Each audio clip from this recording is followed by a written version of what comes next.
Tonight from PNC Park in Pittsburgh, the Pirates continue their pursuit of the National League Central Division title.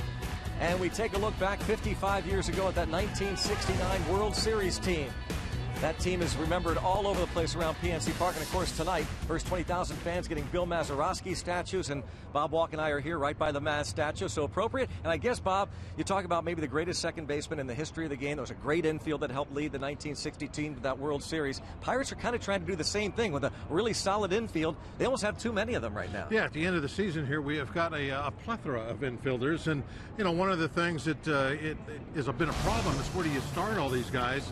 Well, that might be a problem, but the good part of it is there's always a couple of them on the bench for later in the game. And you saw last night that won a game for us. You got Jay Hay coming off the bench late in the game, getting that big hit for the win. So Clint Hurdle kind of mixing and matching, deciding who to start when. And he knows that on the mound tonight, he's going to start a left-hander, Jay Happ, who has been absolutely brilliant his last 3 times out. Yeah, Jay Happ has been just amazing. I don't think we really expected him to come in here and pitch quite as well as he's done. He has shown excellent velocity on his fastball, and better than that, real good command of that pitch. Pitching to both sides of the plate, really setting up all of his off-speed stuff with that excellent fastball. 12 consecutive scoreless innings pitched for Jay Happ. He'll bring that into tonight's game against the Colorado Rockies and lefty Chris Russin. We're celebrating that 1960 team. The Pirates are hoping for some celebrations tonight and throughout the rest of this season as they continue to challenge the Cardinals in the National League Central Division. It's the Pirates and the Rockies from PNC Park coming up next.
By Toyota. Toyota helps you get the most out of your drive. Just ask a friend who drives one.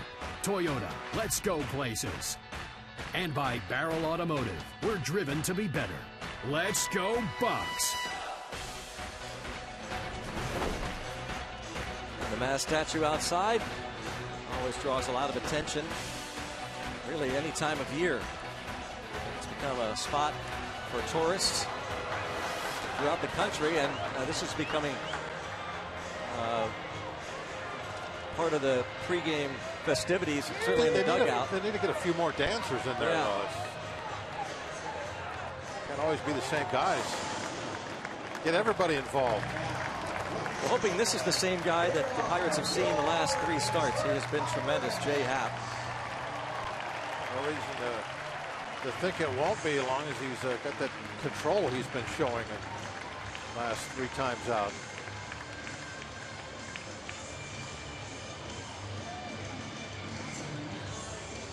He has been really good. Check out the Honda lineup. There's Charlie Blackmon leading off, followed by Jose Reyes. Last 9 games hitting .342. Carlos Gonzalez hits third. Then Nolan Arenado, DJ LeMahieu. Ben Paulson is at first. Nick Hundley behind the plate. Brandon Barnes in left. And Chris Russin on the hill. Take a look at Jay's numbers on the year, brought to you by Hyundai. These, of course, are his Pirate numbers, just the 4 starts, but you can see what we were just talking about. The ERA, fantastic. 21 innings of work. He's walked just 6 and has 22 strikeouts, more strikeouts than innings pitched. It's just by a third of an inning, but still, I think that's pretty significant. And another significant number, just 1 long ball to this point. You've got Jay Happ. You have Jay Hay. Josh Harrison in left, part of our Honda defense. Starling Marte gets a rest. Andrew McCutchen, Gregory Polanco. His outfield mates are Ramos Ramirez, Jung Ho Kang on the left side, Neil Walker, Pedro Alvarez on the right side, Francisco Cervelli behind the plate.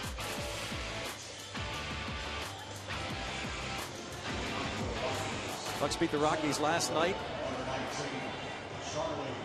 5-3 final. Francisco Liriano went 6 innings.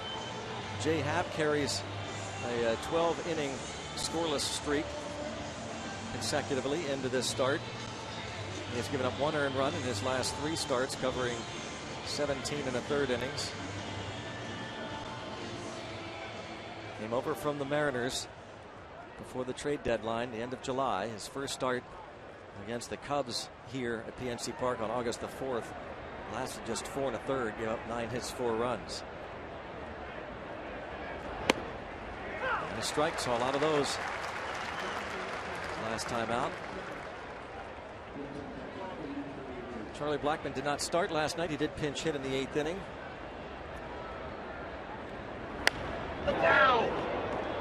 Sharply foul. It's okay. It's just a strike. Jumped out in front now. 0-2 now. Really go to work on him. I like those hard hit foul balls. Get him overconfident. You like that, huh? When you pitched? Yeah. Oh, of course. The harder they hit him foul, the better. And to right field, Polanco. 1 out. Blackmon was overconfident on that previous swing and then hit that lazy fly ball to right. Rivers Casino tips to win. Continue lefty domination. Basically, that is all about the Rockies. They have a horrible record this year against left-handed pitching, and Aramis cleans up. I got a call out for Aramis to come up with a nice RBI night. I think he's going to be the man tonight. We'll watch for that. He has good numbers against Russell, so should continue. Jose Reyes homered last night, 2-run homer in the 5th. And pops this ball up on the right side. Walker will be called off by Polanco. Polanco's everywhere nowadays. Makes sense, doesn't it, that he would take the first 2 putouts? What a game he had last night. A couple of great throws. 3 hits, scored a pair, stole a base. Did it all. It was his ball game. Carlos Gonzalez also homered in the game, his solo blast, and it was a line drive homer over the right center field wall off Liriano in the 6th inning. Tied the game at 3. Yeah, off Liriano. That's a little bit of a surprise. He really has poor numbers against left-handed pitching this year. One of the reasons, I guess, that the Rockies as a team aren't doing much, since he is one of their main offensive weapons. Especially now that Troy Tulowitzki is a Blue Jay. We were talking about Gregory Polanco last night and a couple of plays that he made on defense, playing this one perfectly off the wall. And Nick Hundley thought it was going to be a pretty routine double, then saw what Polanco did. Jose Reyes figured he'd had a good chance to score. Instead, he was thrown out at the plate.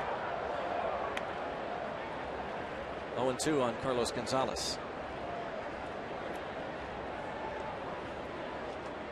31 home runs for Cargo. He's tied with Bryce Harper for the National League lead. It's a great ballpark, too, for Polanco to show off that arm, because he gets to play a little shallower here than he does in most places.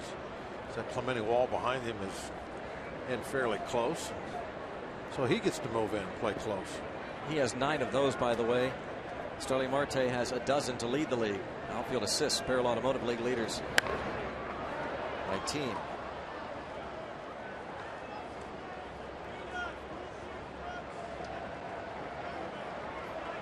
Cargo with 72 RBIs, 29-year-old native of Venezuela.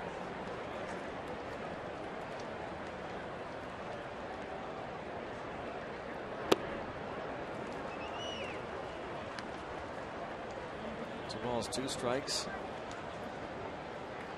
Cargo hitting a .198 against Southpaws.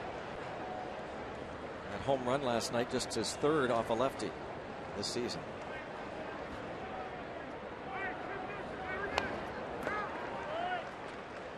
Well, now he's seen 7 pitches against Jay Happ here.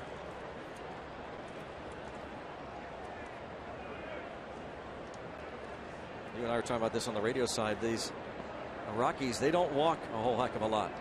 2nd fewest free passes drawn in the league.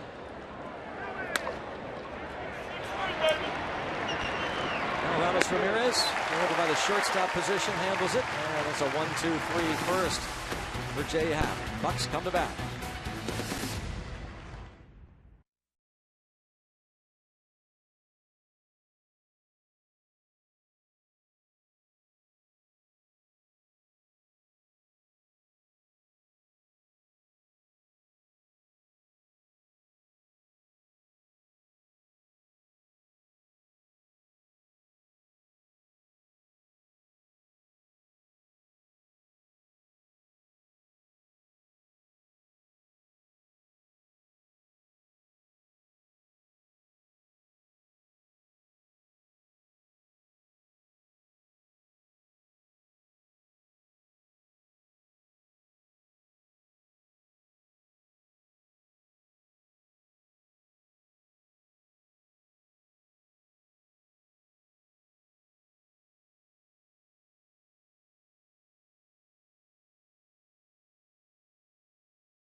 It's be coming to bat here against Chris Russin.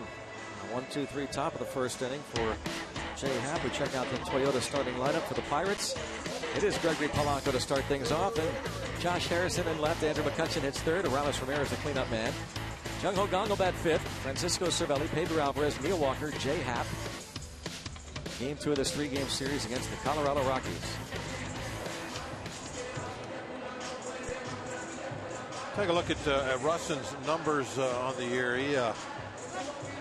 He seems to have a lot of blow-up games, to where it really gives up a lot of earned runs. But then he also has quite a few games where he's given up 2 earned runs or less. So it's kind of hit or miss, really, with Russin. He's not a hard thrower at all, which might not be a good thing, because there's some of these lefties that don't throw hard have given us a problem this year. Hope that's not the case tonight. Former Cub, Chris Russin. He's had 4 games this year where he's given up 6 earned runs or more. And Polanco, it's a high fly ball to right center. Blackman. Not a surprise that Polanco comes out aggressively. Blackman, outstanding defensive center fielder. Defense, a big part of the Rockies game. Cargo in right. Eric Barnes is in left. Nolan Arenado has won a couple of Gold Gloves. Jose Reyes at short. DJ LeMahieu at second. Ben Paulson at first. Mick Hundley behind the plate. Brandon Barnes in left. Blackman in center. Last night it was Parker in left, Kyle Parker, with Brandon Barnes in center, as Blackman did not start the game. Josh Harrison in left field. He was making his 5th start since coming off the disabled list last weekend.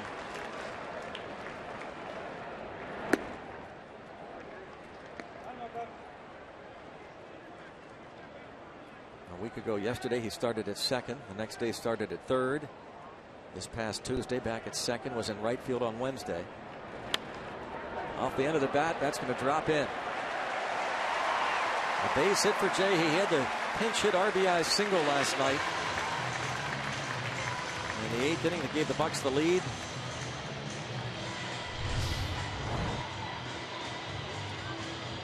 A little too quick with that swing. Got it right on the end of the bat, but that was a good thing because it didn't go anywhere. Right off the last inch of the bat, so it just went out and fell in instead of carrying out for a routine fly.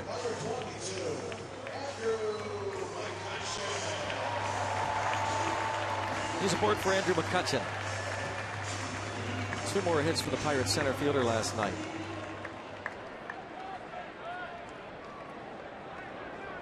McCutchen 136 hits on the year. 9th in the league. He's 3rd in RBIs.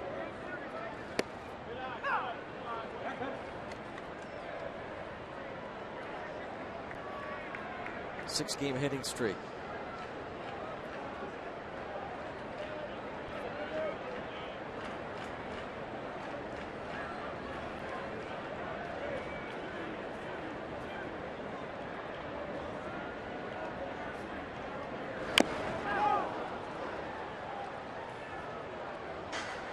McCutchen hitting .344 against lefties.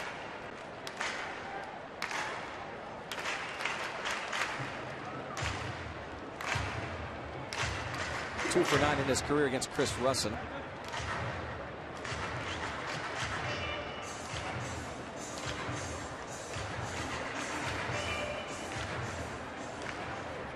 Russin makes his 5th career start against the Pirates. There's this. Look at the splits there for McCutchen.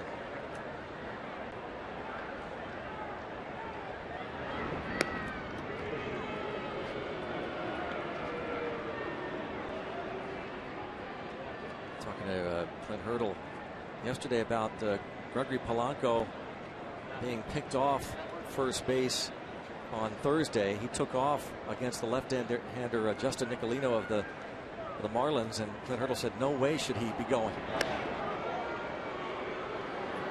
He was told not to go.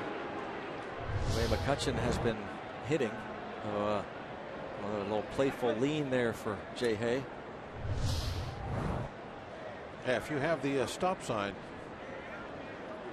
you have to do what you're told.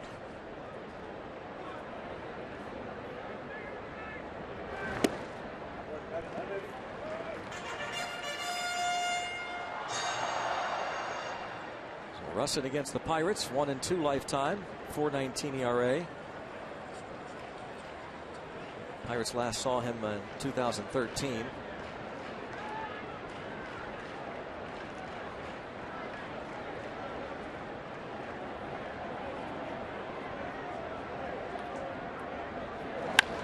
Hit hard, past Reyes. Jay Hay sees it all the way and heads to third. Another hit for Andrew McCutchen. And one of the things Jay's looking at there, I think, Greg, is the fact that who's going to get the ball? Is it going to be the left fielder or the center fielder? Center fielder's got some momentum going in that direction. Might be able to make a strong throw to third, but the left fielder running the other direction, not going to be able to make a play on you. And I think that's one of the things that Jay is looking at as that ball is rolling in between those two guys. Who's going to pick it up? Left fielder picking it up. No play at third.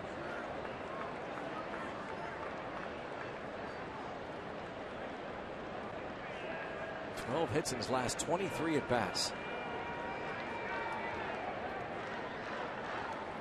Here is Ramirez.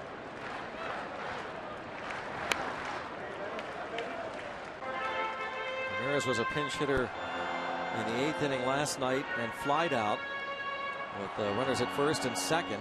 Francisco Cervelli was at second base, moved to third, and Cervelli then scored on the ground single by Harrison.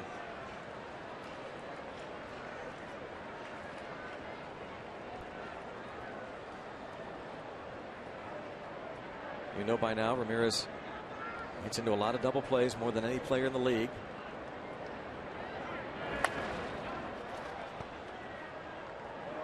And he has also driven in 17 runs. Well, this is a scenario here where I think Ramirez should start thinking about taking a shot to right field. He's behind in the count 0-2, and the right side, you could drive 12 school buses through there. And if you try to hit the ball that way, you might get a sacrifice fly to right. There's nobody on that side of the field really right now at all to stop a ground ball. They know that. Look when they're trying to pitch it.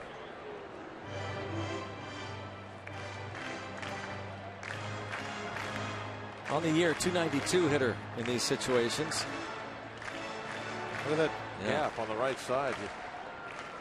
Just begging for a ground ball over there.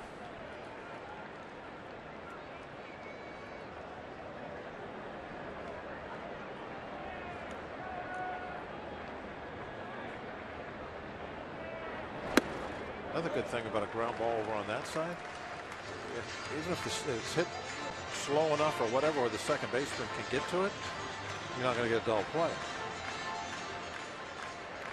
Balls in play by direction for Ramos Ramirez this season. You can see the 16%, 15% on the left side. That's why they're over there. But that's percentages in all situations.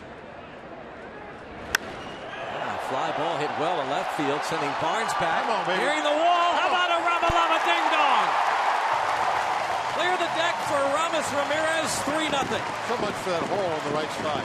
There's also nobody playing on the other side of the left field fence. You can hit it there. And he did.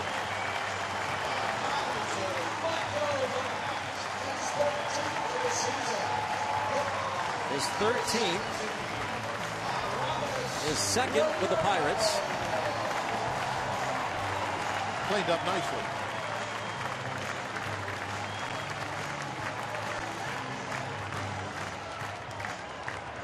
Ramos Ramirez. Ticker tape parade. Yeah.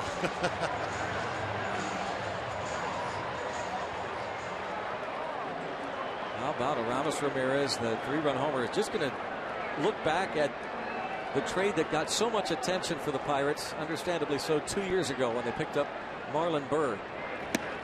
And the great job that Marlon Byrd did with the Pirates. A home run for Ramirez, again his second with Pittsburgh. They're trying to pound him in so he wouldn't go the other way. And he took advantage of it. A little off-speed pitch, a slider right on the inside corner. Really a tough pitch to go the other way on, but in reality, kind of a hanging breaking ball, so that goes out of the ballpark. Josh Harrison, watch him at third. He knows it.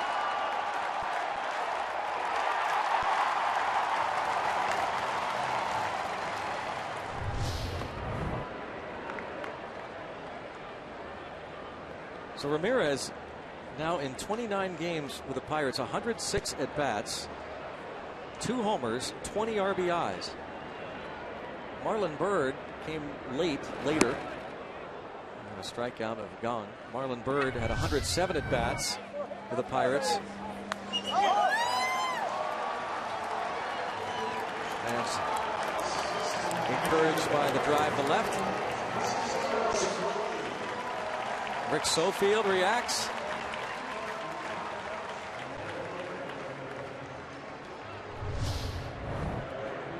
But Bob, how about the fact that Ramirez one fewer at bat than Marlon Byrd, who had 107 in the regular season before the playoffs. Byrd 3 homers, 17 RBIs. One fewer at bat for Ramirez. 2 homers, 20 RBIs. He has more RBIs as a Pirate than Marlon Byrd did. One fewer at bat. Again, Bird's addition got a lot of attention, but that one, the Ramirez trade, really under the radar. Yeah, I think the first will be under the radar by the time it's all said and done. No, yeah, exactly. That's the point. But the thing with Rammer too is the first 10 games he really didn't do a whole lot. It took him a while to get on a roll, but he's rolling now. He's been an RBI machine. 20 Pirate RBIs and 106 Pirate at bats. 1-2 on Cervelli. I mean, you're talking, that kind of a pace maintained for a whole season. It's 120 RBIs in a year. Reyes retires Cervelli. Ramirez. It's his final season in the big leagues. He's looking to go to a World Series, looking to help lead the Pirates go like 60.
You see now the current standings. Pirates gained a game on the Redbirds last night. Giants walked off against them. Cubs and Dodgers meet later tonight. Jay Happ's second inning. Nolan Arenado at the plate.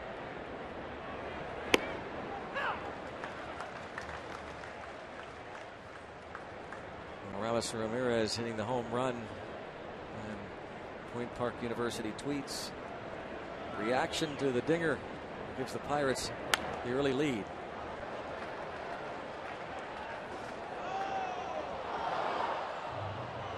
Ramirez back wearing black and gold, where he started his big league career as a teenager. Was dealt to the Cubs. Polanco again.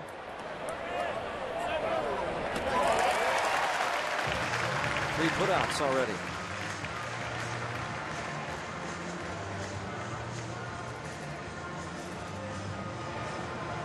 Ramirez talking about a trade that initially didn't get a lot of attention, but Neil Huntington saw the need to get a third baseman, get somebody with 2 members of the left side of the infield gone for a while, Josh Harrison, Jordy Mercer.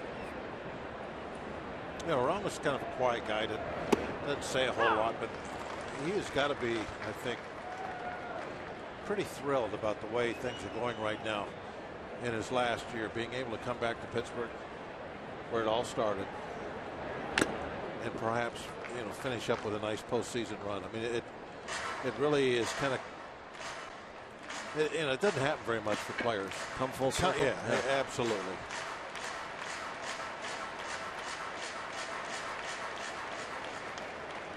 Pirates had to cut payroll. He knew it. At the time of the trade, it's pretty well known. DJ LeMahieu. And we have seen him so much over the years. Obviously, he's been either on our team or in our division for all these years, you know, playing so well. But I'm not sure I've ever seen him show as much emotion after big plays as he has been showing, say, in the last maybe 10, 12 days. You know, fist pump, that kind of stuff. You're starting to see that. You never see that before, and especially after a let's say a strikeout or something like that. He would always just walk back, no big deal. A couple of times you could see him walking back and reacting a little bit. I mean, he is really caring a ton and showing it in everything he does. On the appeal, Pirates might have gotten a gracious call from Jeff Nelson over at first. The bat went out there. I just don't know what his intentions were. Only Jeff Nelson knows that.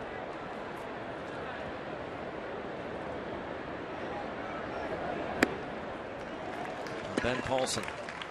Home plate umpire is Corey Blazer. Jeff Nelson is the crew chief. Las Diaz at second. Chris Guccione at third. 0-2 on the rookie Ben Paulson. That was not a swing he'll want to look at again on tape. That was pitcher-like. Oh, that was much better. Drilled to right field. And Polanco again plays it beautifully off the wall. That's his friend there, and the fans love that. Off the Clemente wall. Well, you know, now that he's done that a few times, he's really starting to look for it. You know, the balls that are hit, I mean, he's just, okay, I'm going to turn around, back off. Look how far he is off the track on the edge of the grass. He's looking for the rebound now.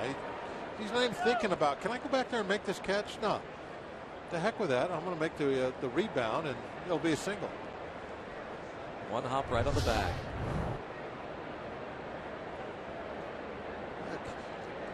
Can't explain what a great feeling that is to a pitcher when he thinks he's given up an extra base hit, and then when it's all said and done, the guy's at first. You're just like, wow. It almost feels like you did when you get a double play. Yeah. Well, this is a. What you wonder what Paulson's feeling. Well, anything to keep guys out of scoring position. Yeah. You don't want it to feel like if you give up a single, it's going to be a run. And when you get guys at second, third, it's not a good feeling. When they're over at first base, you're still feeling pretty good about the inning. Ground ball to the shortstop. Dog will toss to Walker.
College football. You can get the latest on your favorite teams during Press Conference Tuesdays. First at 1. Hear from new Pitt head coach Pat Narduzzi as he talks about the 2015 Panthers. Then 1:30, Dana Holgerson talking Mountaineer football. Press Conference Tuesday coming up starting at 1 on Root Sports this Tuesday. Eric Cole and Gregory Polanco are working on their personal greetings. I think they've gotten it down. 3-0. Ramos Ramirez hits the home run in the bottom of the first off of Chris Russin. The skipper is here. Jim Leland, his wife Katie.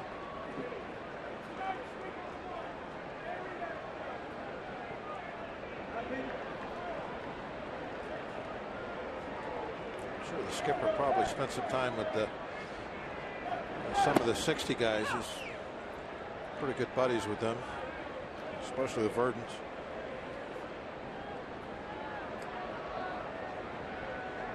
Yeah, I'm sure he enjoyed the pregame festivities. Alvarez bounces it to Polson.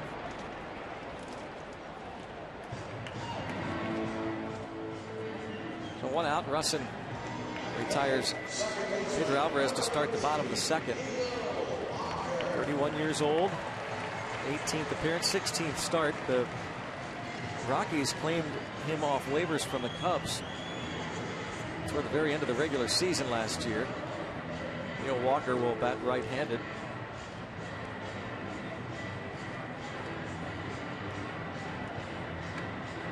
Interesting the way Clint Hurdle is handling this whole thing. He's got it mapped out as to which infielders will start when. Well, so far, we're really so good. Yeah. And it really comes in handy. We talked about it during our open out by the Maz statue that get some pretty good guys on the bench every night to go to if you need some offensive help.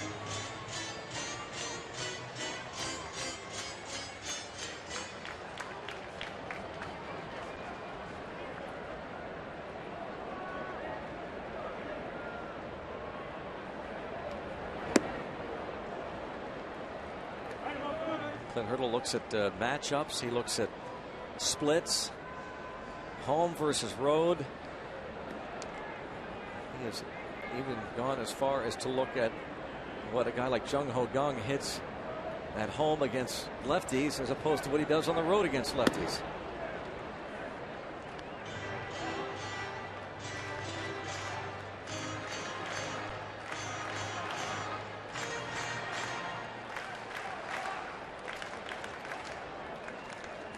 Walker has not faced Russin in the past.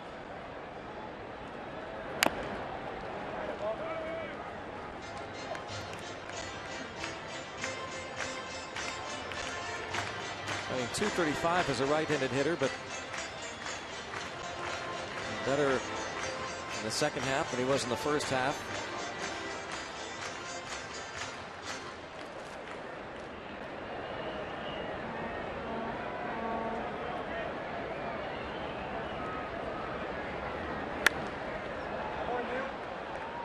Out of play.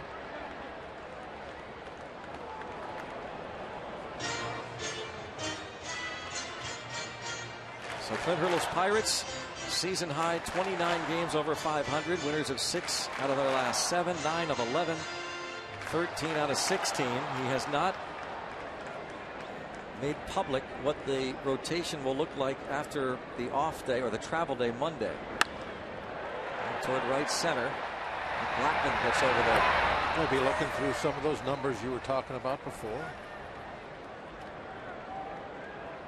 And of course, September 1st, call-ups. We want to see your strongest fan photo. Use the hashtag #PittDataStrongFan. You just might see yourself in an upcoming broadcast. Brought to you by T-Mobile.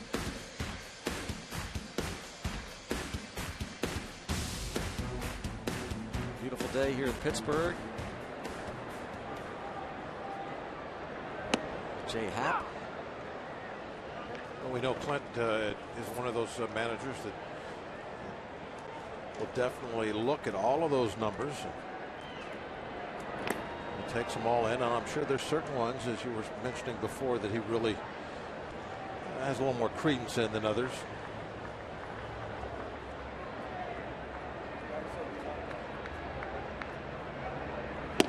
You think about what lies ahead for the Pirates, and not to look too far ahead. And Charlie Morton against Jorge De La Rosa tomorrow, but then Garrett Cole, will he start Tuesday against the Brewers and then be able to come back for the Sunday game in St. Louis? It'll be very interesting to watch what lies ahead. Pirates lead 3-0 after 2.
Pirates Baseball on Root Sports is brought to you by the Chevy Traverse and your Western PA Chevy dealers. And by Day Automotive. We're gonna make your day. Let's go Bucks! Day Automotive, this day in Pirates history, this day 1960.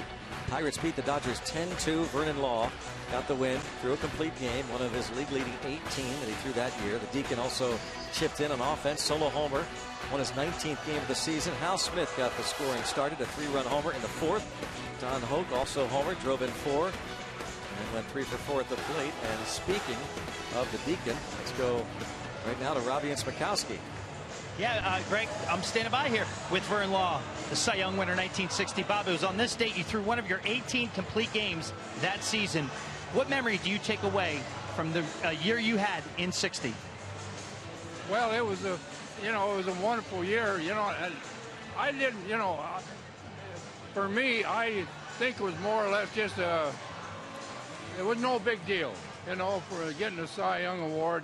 The thing that was important was that the 18 complete games is probably unheard of and probably will never be the way they play the game today. So, yeah, it was a good year, but the Cy Young Award I kind of figure was a team award because, I pitched better in 65. I think 65 I had a 2.13 or something like that earned run average, and didn't win 20 games, and yet I was never blown out of a game and had opportunities. But to me, the Cy Young Award is a team award because if they score a run for you, you're going to win. I started out the year 0-5 with an ERA just slightly over 1, and we were making errors, and there were unearned runs being made and so on. But we turned it around. I won 10 in a row, and so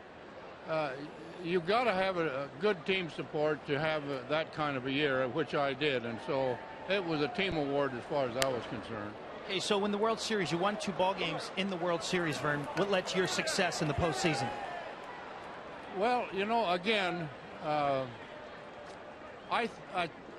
you know, with the Yankees were supposed to beat us 4 straight, and in all honesty, you know, I think without question they were a better team than us, but I was able to hold the score down enough that, you know, that we had a chance to win, and the guys came through.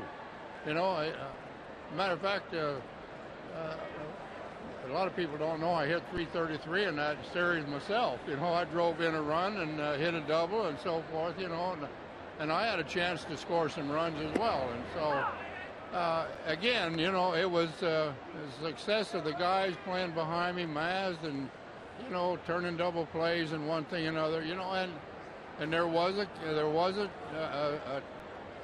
a game in New York that I got the favorable call on the double play ball that Yogi Berra hit.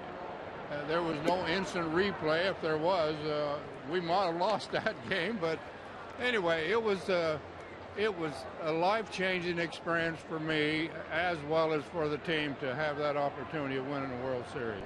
So, Vern, I know you're paying attention here to the 2015 Pittsburgh Pirates. What similarities do you see between the 1960 team and this team?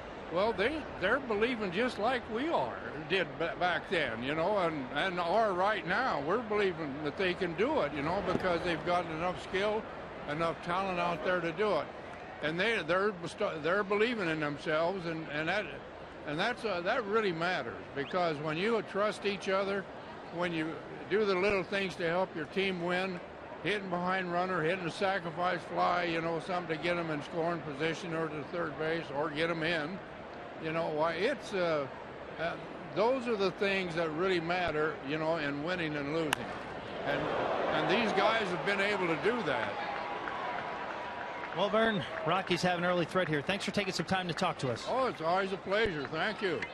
Greg, great stuff up here. We got Bill Verdon behind us. Bill Mazeroski signing some autographs. A great vibe going on here with the 1960 guys. We'll be back to Robbie. Brandon Barnes doubled to start the inning, and here Chris Russ and Vernon Law would be proud of that line drive up the middle. This is a guy who hits. He hits well anyway. I mean, it's one of 219 this year. The better hitting pitcher, and you have to kind of deal with that. Gives him an advantage a lot of times over whoever he is facing. We see that with Cole. Heck, we even see it with Liriano now. Charlie Blackmon lined out to right field, starting the ball game. First and third, infield will look for 2. Runner goes. The pitcher took off. Chris Russin on the pitch to Charlie Blackmon.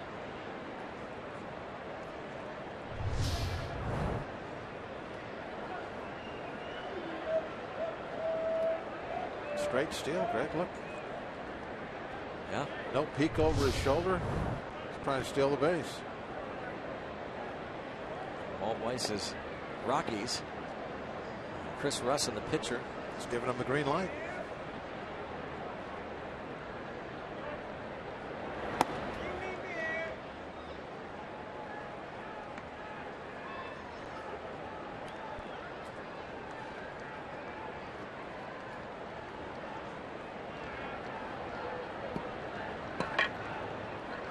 Team scores a lot of runs.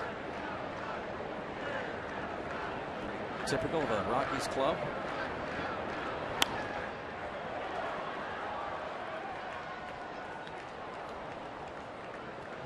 To Jay Happ.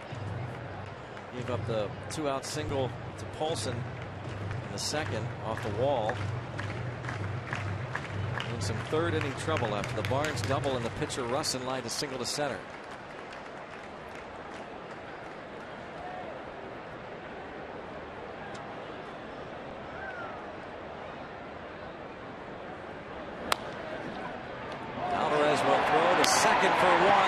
Nobody at first, so they get just one, and it's a 3-1 ball game.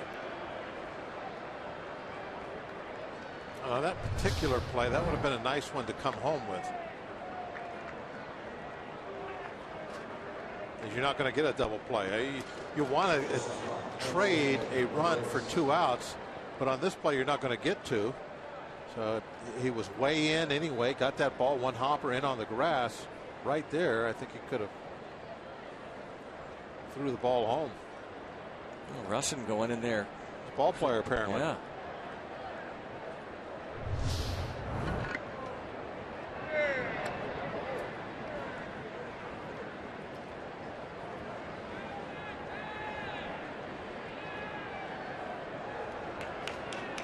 The first run that Russin has allowed in 14 innings. Jose Reyes flied out.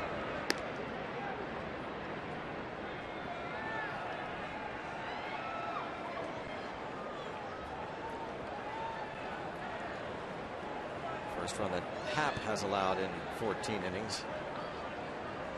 Russin, the base hit, he raced on the bases. Rockies score him a run.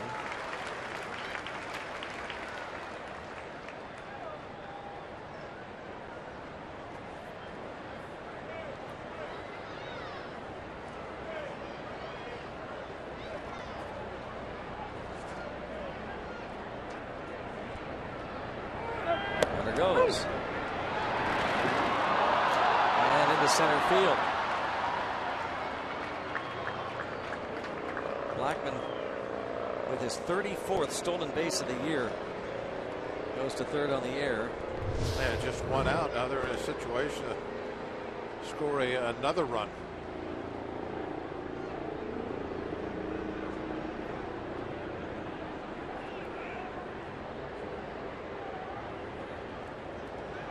How about that? Yeah. Put his Blackman left takes foot right inside the off. glove. Yep.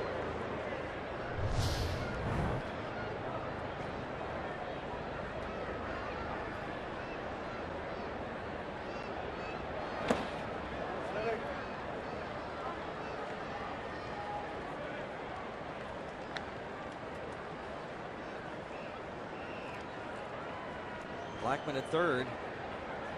Picks up an RBI and 34 steals now. It's Jose Reyes. Faces a former teammate with Toronto, Jay Happ.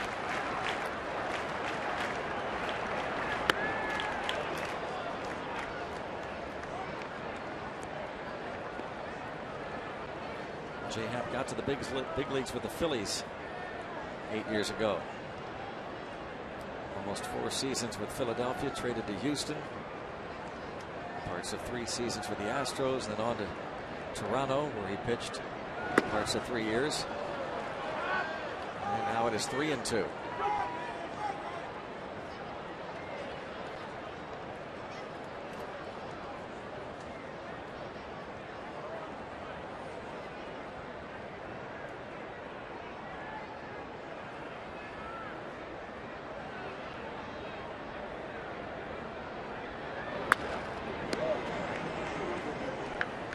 .94 up. Reyes fouls it off to the right. There's that velocity that Happ has been able to show occasionally. That can reach back and get a little extra more. Reyes almost got that ball right out of the glove, didn't he?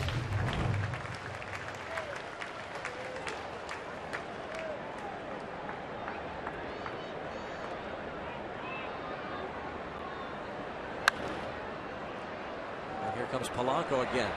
Blackman, excellent speed. He's not going to try it this time. Oh, look at this throw. Airmail. Wow. No, the Pirates fortunate that the reputation holds Blackman. Yeah.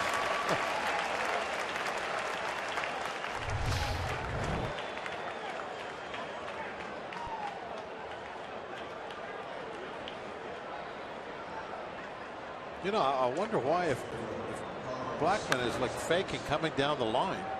Going to say running a third of the way down the line. Right about now, you can keep going. Yeah. Because, I mean, that ball was right out of its hand. You could see. He was going back. Yeah. See that? Yep. If he would have ran with his head up and was watching and paying attention, he'd have been able to score there.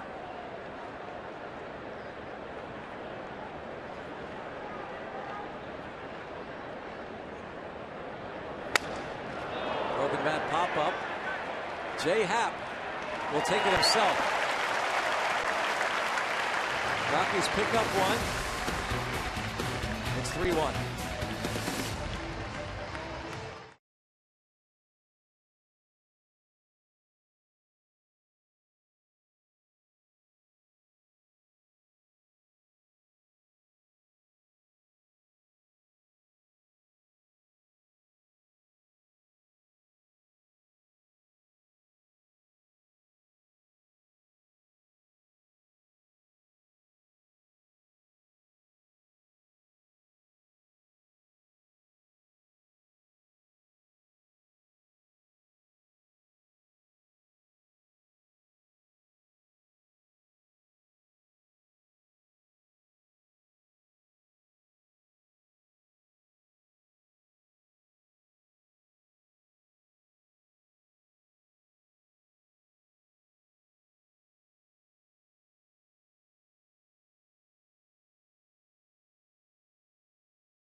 Bottom of the third inning, and Josh Harrison, he is talking to Jay Hay about that ball off the finger.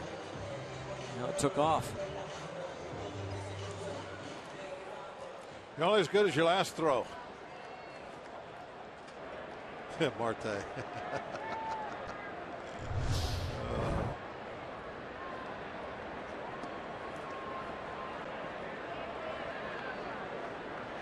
All right, let's get that run back.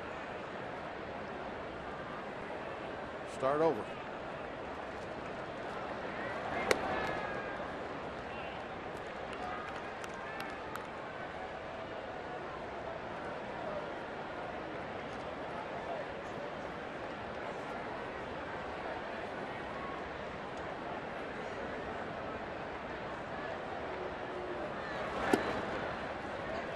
Two and 0.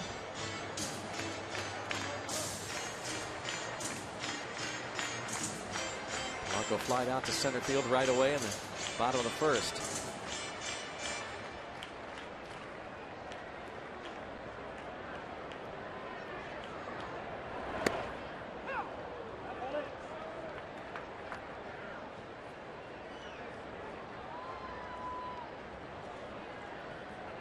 The throw that Polanco made, Greg, years ago, I saw Jose Cruz throw two in the same game, actually higher than that, actually hit the screen behind home plate, like halfway up the screen. I think it might have even been two throws in a row. And on the third base hit the left with a man at second base. He comes running in and coming up, and everybody's watching again. Here it goes again. And then he goes to throw and he just stops and throws the shortstop underhand. Just kind of like a joke. Yeah. Because he threw the two in a row. I mean, can you imagine way higher than the one Polanco? Just the two in a row hit the screen. Was that the Astros, Jose Cruz? Yeah. It was at the at Veterans Stadium. He did that. You know, that was the days when you didn't get the drainage through that turf, and I can remember it being wet, and wet turf. You remember how it would splash on the way out there. So a couple balls in a row, really wet. Third one underhand to whoever was shortstop back then. Dickie Thon. Yeah, probably Dickie Thon. 3-2 on Polanco. No, it would have been Craig Reynolds. Oh, Craig Reynolds. Yeah. Back in the 80s. Wayback Machine. One-time Pirate, Craig Reynolds. I heard Robbie talking with Vernon Law. Vance Law played a couple years with the Pirates. His son. Whoa, boy, Reyes. Really casual about that. He was playing in the shift, thought he had time.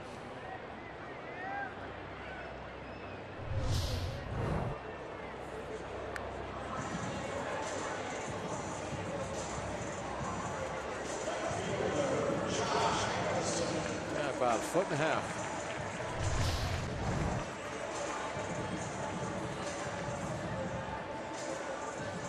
Josh Harrison.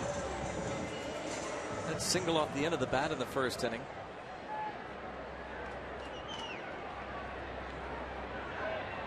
Set the table. Hitting second for the 6th time this season. Second in the batting order.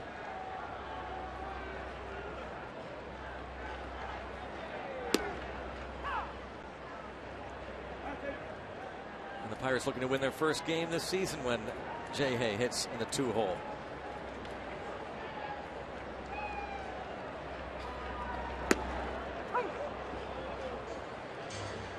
Starling Marte has been hitting second much of the season, but he is 0 for his last 11. He's in one of those funks, so that hurdle gives him the night off.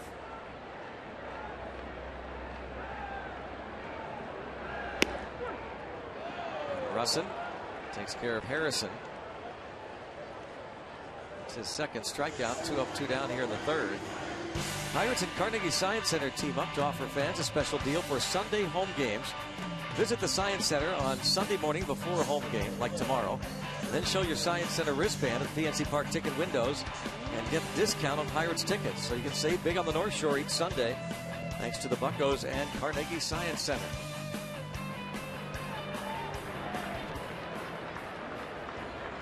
Last game of this brief series homestand tomorrow.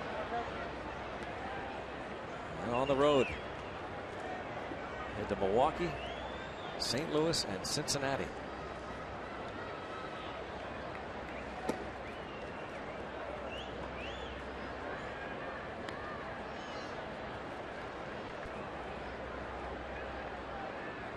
Only 2 more regular season homestands remain. One in the middle of September and one at the very end.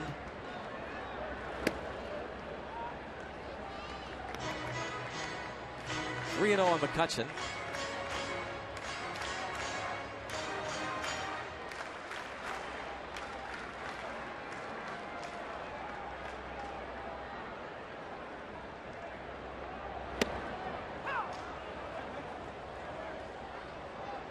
Three and 1.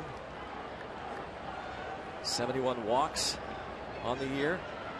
It's 5th most in the league. He's 4th in on base percentage, 7th in slugging, and he finds a way to get another hit. Ramirez, the backhand, tries to get a quick throw off. Don't think it would have mattered.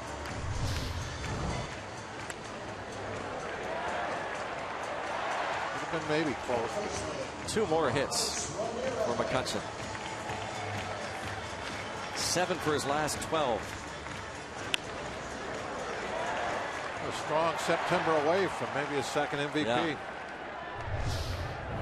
13 for his last 24 at bats.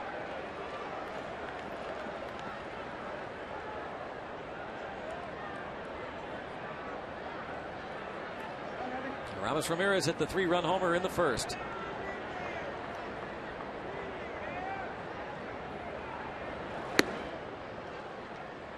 And this time the first pitch is well away.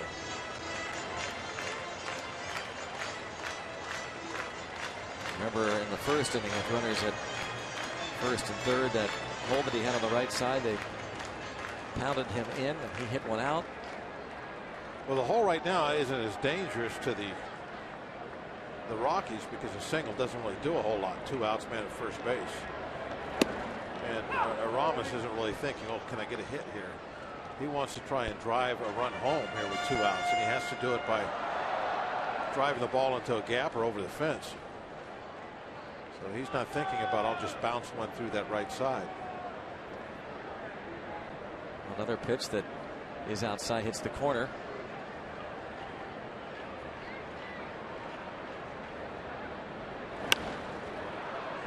This is popped up.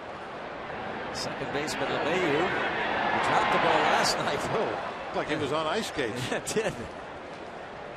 LeMahieu dropped the ball in shallow center field. This time makes the catch on the infield dirt.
We have a 1960s World Series reunion team, 55 seasons, and I'm pleased to be joined by Bob Friend, 15 years in a Pirates uniform, 3 All-Star appearances, and 191 wins. Bob, that's impressive. First of all, what's it like just being back with everybody and talking about old memories and some of the greatest moments in the history of this franchise? Well, it's been great, and the Pirates have really done a great job bringing us back. It's just nice to see all the my former teammates and get together, and especially in a time when the prison Pirates are having a hell of a season. So the timing's pretty good. It's nice to be back. Bob, you live in this area and you follow this team pretty exclusively. What encourages you about this club and makes you think they can make a run to the World Series? Well, it reminds me of the 1960 team. What about that? The chemistry on this team is unbelievable. They all get along. No selfishness, which you need in a pennant drive. And they got a great manager and a great bunch of coaches, and they got a great team. I mean, they can do it all. The speed of this team is unbelievable. The outfield's great. We had a great outfield: Clemente, Verdon, and Skinner. So I compare it to that. They got great base running, and it's great leadership. And you got a great manager, and they got a pitching coach that knows what he's doing. All right, Bob, we're going to go back in the Wayback Machine here for a second. Where were you, and what story can you tell us about the moment when Maz hit the walk-off home run? Well, I'm telling you, I just got kicked myself in the fanny for not holding the Yankees, and it wasn't long before I looked up, and there goes the ball. Vera's back ready to catch it. I says, oh, no, and it's over the fence by at least 20 feet. And I just stood, my God, I sat in that thing where he came around the base. It was a great thrill, and it was wonderful. It really was. Now, Bob, another guy you play with, a guy named Steve Blash. That name rings a bell, right? Oh, yeah. Now, we work with Steve, and I know Greg and Bob can attest this. He strikes us as a guy that likes to really just go home, maybe roast marshmallows, and go to bed early. Is that how he was in his younger days? In the younger days, yeah, he was. I'm kidding, by the way. I know. He was a great roommate, and he had excellent stuff. I mean, I figured he was going to win 250 games. And, of course, he had that control problem, but he hung in there, and really he's had a wonderful career here. Everything he's done as far as a Pirate baseball, 50 years with the Pirates, and a super teammate, and a great pitcher. Great. Well, Bob, thanks for sharing a few memories with us. Okay, nice to be here. Nice to be here. Glad you came on the air with us. Okay. There you go, Greg Buss. How about that? Steve Blass's old roommate. Imagine some of the stories he could tell. Well, he has told Robbie about the fact that Bob Friend being his first roommate, and Steve loves to say, I got a great education. I went to the University of Baseball, and my professor, one of them was Bob Friend. He just has the utmost respect for Bob Friend. And still among the all-time leaders in a number of pitching categories in Pirates history. Bob Friend, that 1960 season, 275 innings. You know, 4 years before that, he threw 314 innings. Never went on the disabled list. Never missed a start. And that 1960 World Series ring. Bob Friend. Really is amazing to think about the physical accomplishments, I guess you could say, of some of the players back in the 50s, 60s, 70s. The way they would rack up those innings pitched. They would just go out there and pitch. And it would seem like never get hurt. Yeah.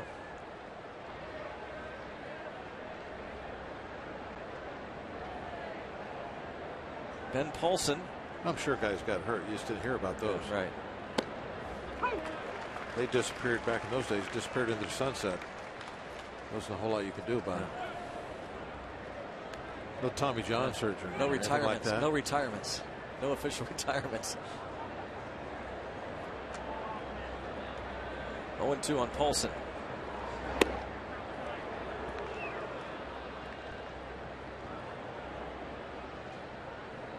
Ben Paulson, a 2-out single off the right field wall in the second inning. A 1-out walk to LeMahieu.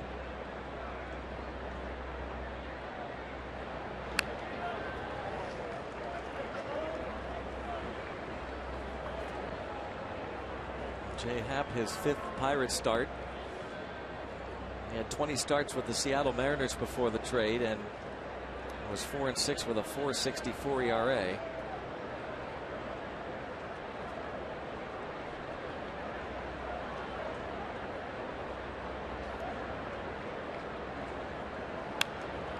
Another foul with the fastball. Again, the Rockies' second fewest walks drawn among their hitters in the National League. They swing the bats.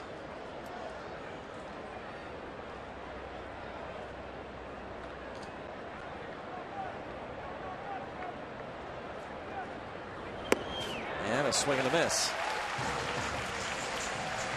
Jay Happ gets a strikeout.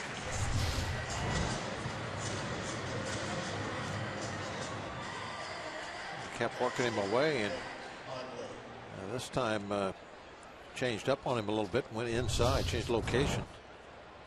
Got the swing and a miss. That's his 2nd strikeout. And he faces the catcher, Nick Hundley.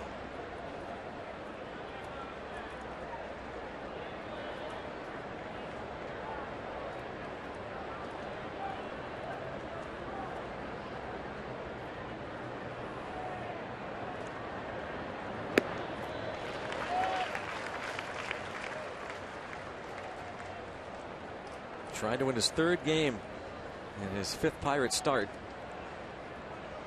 Happ has made 4 previous appearances, 3 starts against the Rockies. And coming into this game, 23 1/3 innings, 5 earned runs against Colorado allowed. That's a 1.93 lifetime ERA.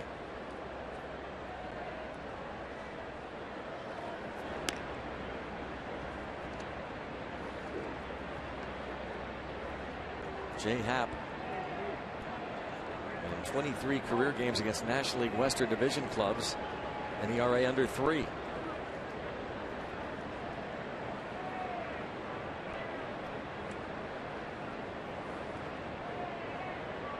Oh, 0-1.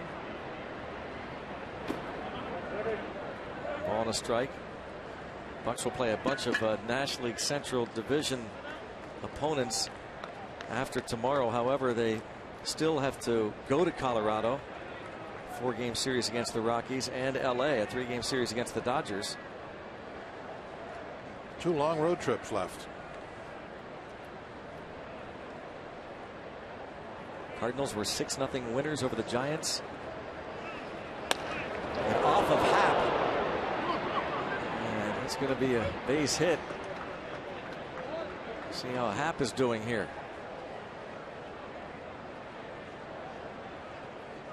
I think he'll be okay.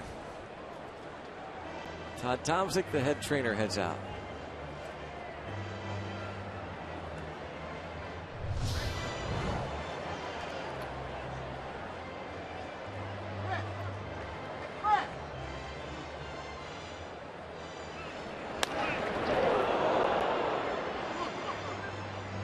Going to get hit with a line drive. That's as good a spot as any.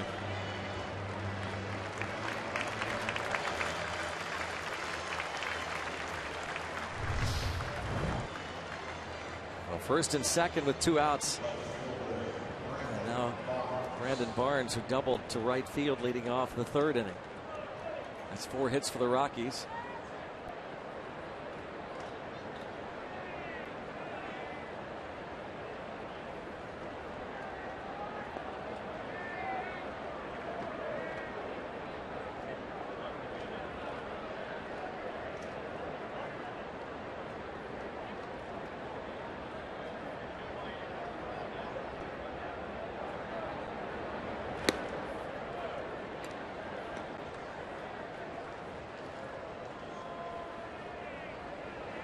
Barnes, 29-year-old native of Orange, California, was a 6th-round pick of the Astros 10 years ago.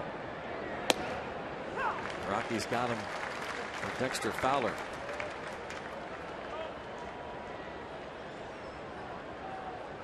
Oh for 3 last night. Doubled and scored the run for the Rockies in the 3rd. That's for your hitter. You gotta love getting traded to Colorado, especially if you're a young hitter trying to Make a name for yourself.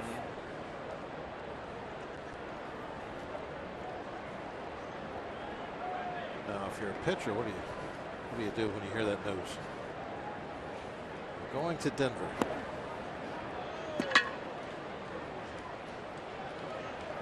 Ask again, make sure that you heard correctly. 3-1 on Barnes.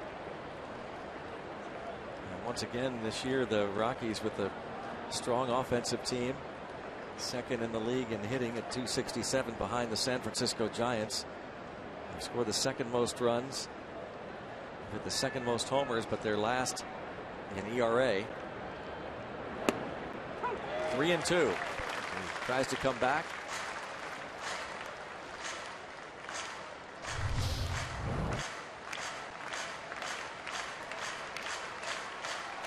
It's the corner. Like a lot of Rockies players over the year, Barnes has stronger numbers at home. It's .289 at Coors Field, .220 on the road, and bounces this ball to Ramirez. Well, Happ gets out of that. A walk and a liner off the body. 3-1 Pittsburgh.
Here's a swing on a fly ball going deep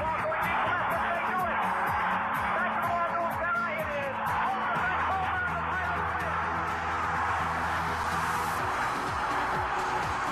goes Guy. It is That famous call by Chuck Thompson on the telecast, the home run by Bill Mazeroski. Ralph Terry actually gave up the home run, but Chuck Thompson was checking out the bullpen that Art Ditmar was relieving, getting ready to warm up. And check out our Point Park University tweet regarding Bill Mazeroski and the statues that were given away for his 20,000 fans, the replica statues.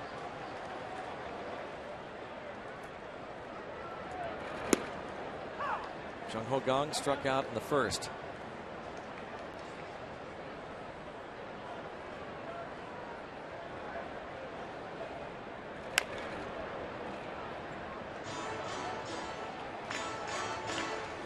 The box score, a wild Game 7.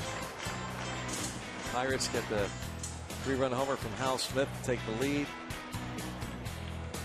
The Yankees scored twice in the top of the 9th inning, and then a famous home run as Kang lines out to short.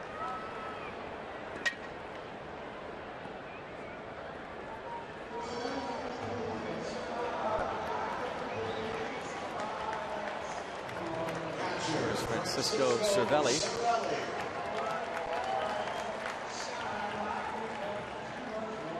Greg, while we got a moment, I'd like to send out a hello to couple big Bucco fans and some pretty good ball players in their own right. Down in the heart of Texas, San Angelo. That's where the Coyotes wail out there. Rocket Rob and Tiff Williams.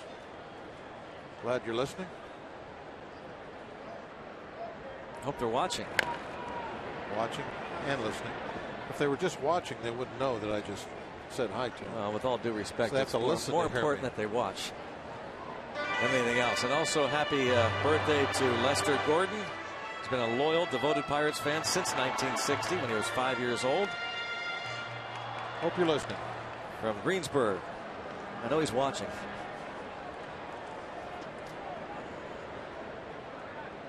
1-2 on Cervelli. Out of play. And I know Ken Garner is listening. Born and raised and lives in Bellefonte, PA. 94. Happy birthday, Ken Garner.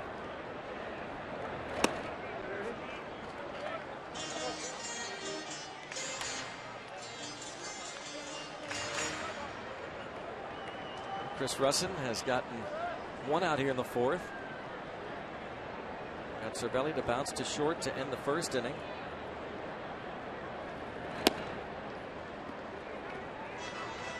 Cervelli, great numbers on the year against left-handed pitching. Just a little shy of qualifying for the batting race. Gotta think he'd be there by the end of the year. I think he will. You'd think the Pirates will almost make sure that Hurdle watches those type things. Here are the splits, 378 mark against left-handed pitching. That would be the best in the league.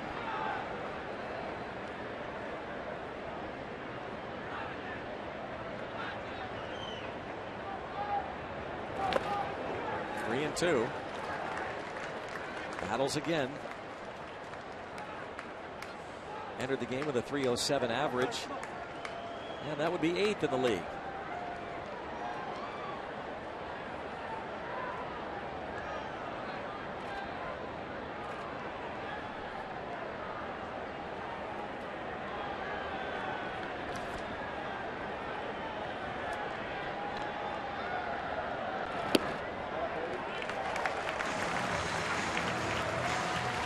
Well, Cervelli. College students save up to $10 on tickets to all Sunday through Friday games at PNC Park. All students with a valid college email address can save big on tickets at the outfield or grandstand. To purchase your tickets, visit pirates.com/student.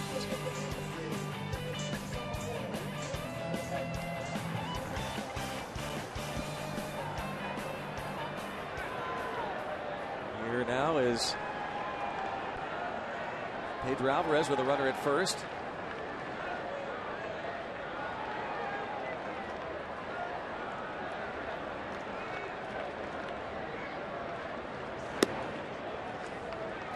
Cervelli, a one-out walk. First walk allowed by Russin. Alvarez bounced to first, leading off the second inning. One of those lone shots, dead center field. Off a lefty. He hit that one in Miami.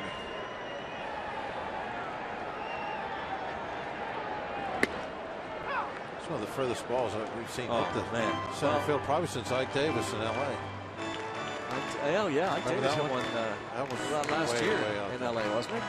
Was it last year? Yeah. Way out there. Crushed that one. Both of those. Never forget that one.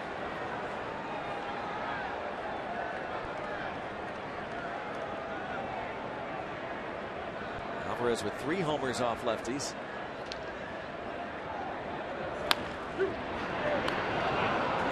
One. And Cervelli wisely will get up and go to third. Nobody was there. Well, he didn't waste any time. Popped right up, and he's at third. Now time called. He's in some pain here. That ball must have hit him on maybe the throwing hand. Yes. Oh, yep, hit him on the left hand.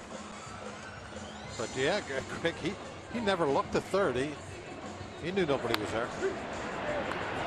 Because he also knows nobody's going to pick this ball up right away. Man, that did have to really hurt his hand. Wow. No reaction after he hit it, though. He waited until the play was over before he even reacted to being hit. But that one nailed him good.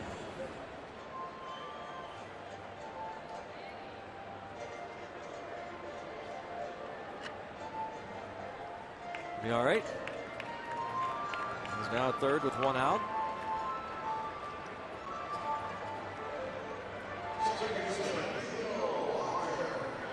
So error on the first baseman, Paulson. And they'll intentionally walk Neil Walker.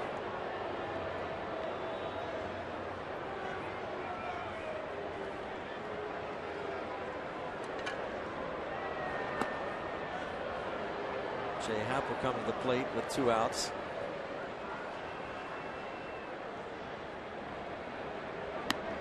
Whoa.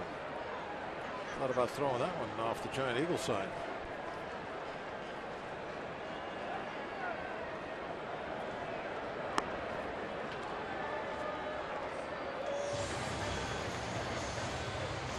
Well, see if Jay Happ can help himself.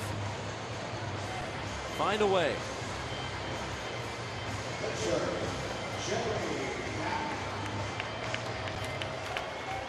Happ. Career .086 batting average.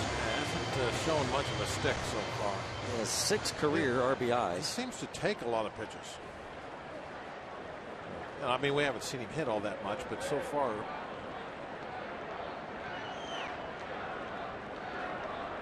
Maybe in this situation, runner at third, it'd be a little more aggressive. No. Yep, did.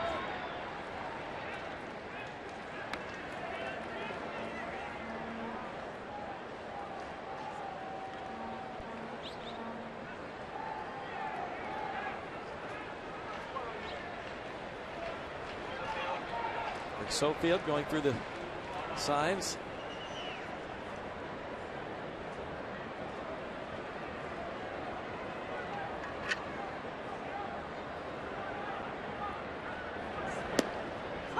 Takes that pitch for a strike.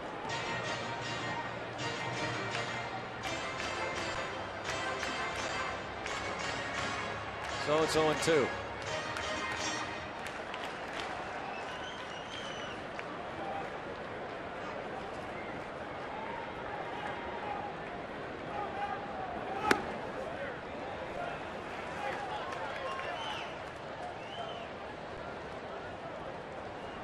Jay Happ bounced down to Ben Paulson to end the second, so he's 0 for 7 this season at the plate.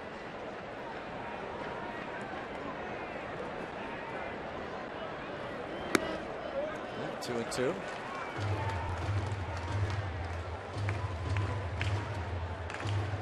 Just punch one out there somewhere.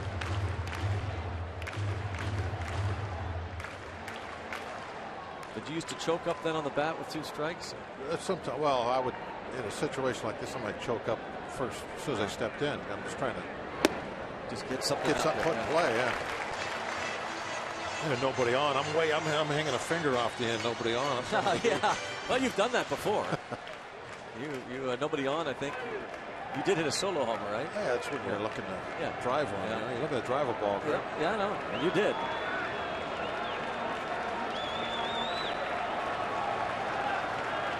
Three and 2. And goes down for the strikeout. The Pirates leave a couple. Lead 3-1 heading to the 5th.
Brought to you by Allegheny Health Network, Health for All. By Kenny Ross, Just Ask a Neighbor. And by Levin's, the official furniture and mattress supplier of the Pittsburgh Pirates. For the best quality, service, and value, shop Levin's. Let's go Bucks! 3-1 heading to the 5th here at PNC Park. Middle game of the series. Follow the Pirates wherever you are with MLB.com at bat, the #1 app for live baseball. At Bat is up to the moment at any moment with in-game highlights, live look-ins, replay reviews, radio broadcasts, StatCast, and more. Get MLB.com at Bat for your smartphone or tablet.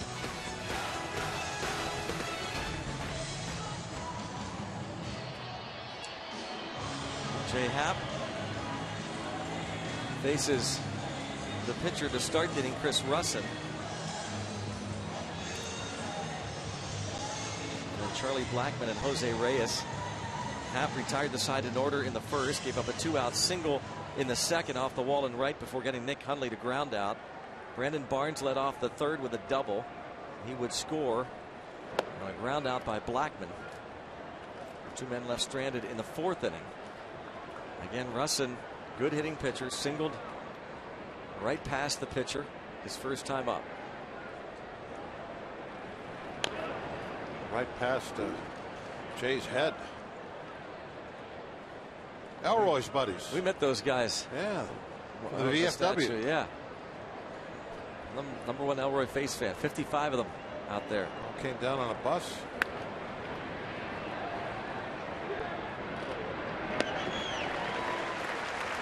One away.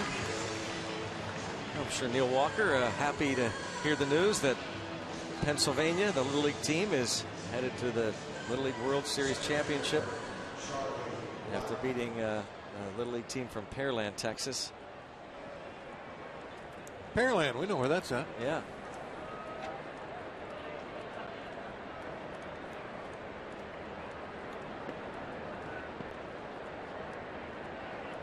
We understand the Little League team from Sydney, Australia is here tonight at PNC Park. But congratulations to the Redland Little League team. Blackmon has lined out to right, and his bouncer to Alvarez resulted in a run. And with his name in the starting lineup tonight and getting involved, Blackmon now has the National League's longest streak, playing in his 105th consecutive game.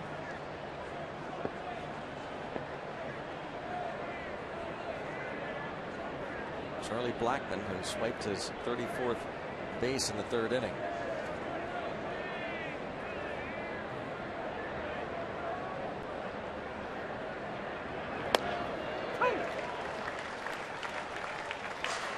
That's another thing. We were talking about the all the complete games and the innings pitched and all those type of deals that you saw from the 60 team and teams from that era. You don't see that anymore. You don't see these long games played streaks either. Yeah. Anymore. Something that just doesn't seem to happen. Injuries are being such a big part of the game, and even when guys aren't getting hurt, they try to kind of monitor the game action, the innings that they play. Give the proper days off.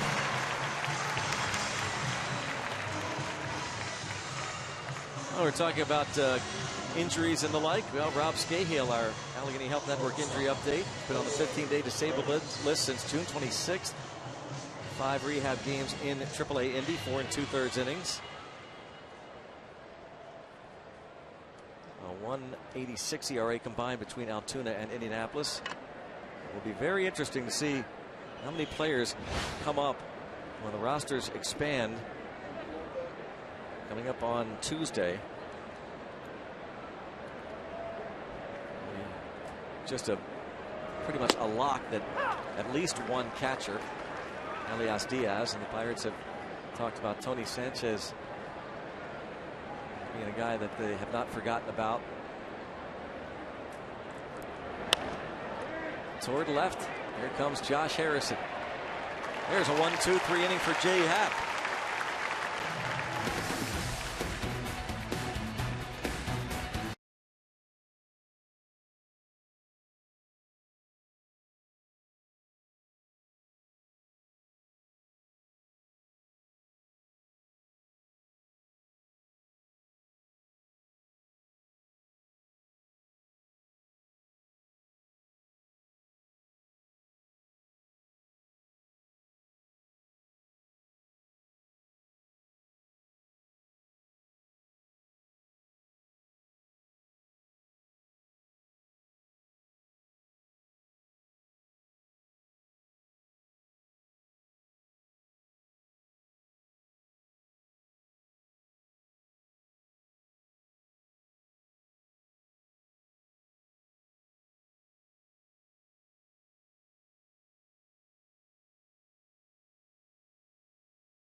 Great shots those were. The Allegheny Health Network Super Bowl. Super night in Pittsburgh. The series concludes tomorrow afternoon. And then the Bucks hit the road. Gregory Polanco will start things off against Chris Russin. Polanco has flied to center and bounced to short.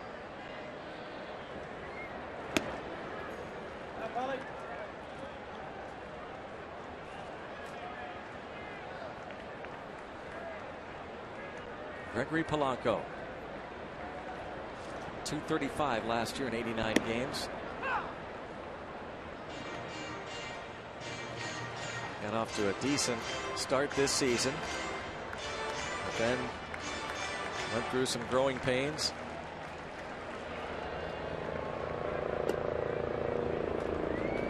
Now he has really seems to have matured in a short amount of time, Bob. He certainly has, and with the way he is playing right now, it's just been amazing of late. And with him leading off this inning, I'm hoping to add on to our lead. I'm getting a little nervous about just sitting on that. Now it's 3-1. The top of the lineup up us do a little damage here. A little momentum going our direction. As aggressive as Polanco is at the plate, he will also show some patience and draw his fair share of walks.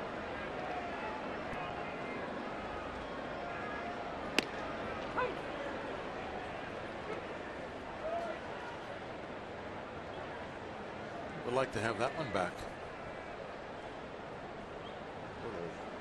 Hanging spinner right down the middle, belt high. There it is. And he's going to bounce out. You end up having to chase the fastball with the knees, the outside half. 3-1 pitch would have been much better.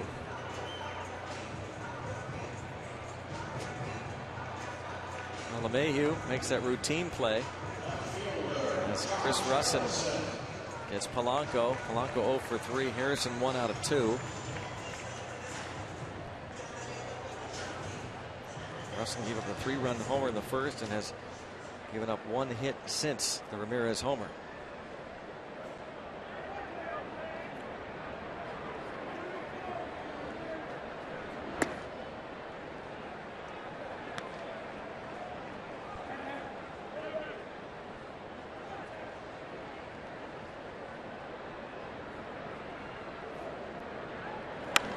There's a line shot into center field. 2 hits for Jay Hay. Oh, Russell putting his bare hand up after that one. Not that smart. would have not been pretty. No, he wanted to put his pitching hand, I mean, right in front of a line drive.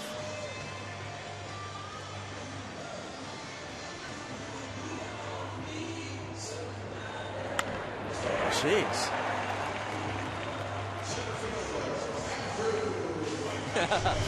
Check the hand. Oh, if it would have hit, He'd know it. He would have had the check. That's right.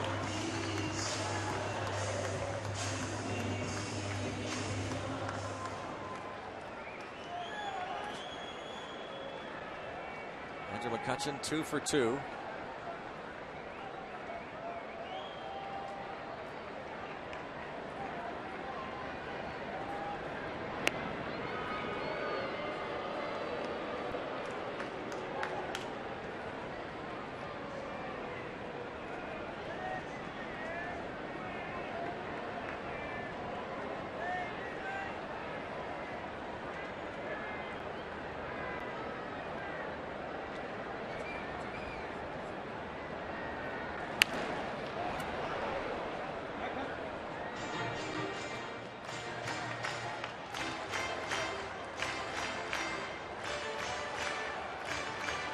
Newton. What if Jay Hay has the green light to go here? He's bluffed a couple of times.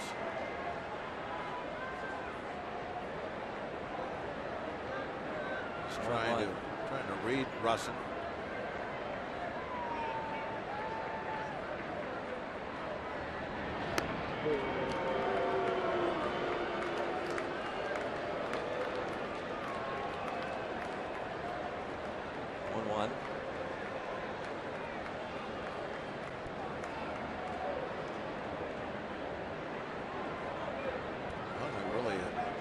Away when he gets the signs from the runner at first. I want that runner to know if it's going to be a breaking ball, some kind of off-speed pitch. He really kind of closes his body up to that first base bag. And he gives those signs.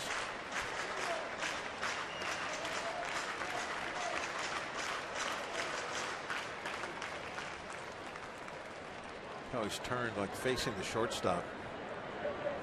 He's trying to hide those signs from Jay Hay at first. And on to second. And Harrison going in. That hand protected by the oven mitt. Careful.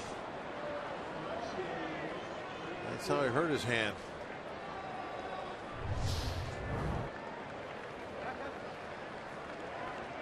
He was guessing. He went first move.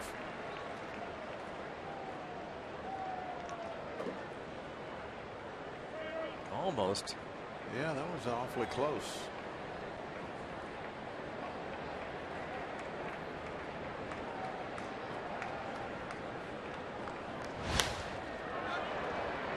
Pop up headed toward the seats, but maybe room. Yes. Nicely played by Ben Paulson. And it's 3-1.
1960 World Series championship team. They also gave away these Bill Mazeroski statues from the walk-off home run that he hit. And joining us now to discuss it is the man himself, Bill Mazeroski. Bill, tonight they give away the statues. Your statues out here on the Riverwalk. What does it mean to you to have such a profound impact on a city and its baseball team for more than half a century? I don't know. It's, you know, when I hit the home run, I thought, well, geez, we won the game. That's all we did. But here we are 55 years later, and it's still a big thing. And to have a statue out there and still be alive, that's a wonderful thing, too. All right, yeah, that's good. We're going to discuss this home run.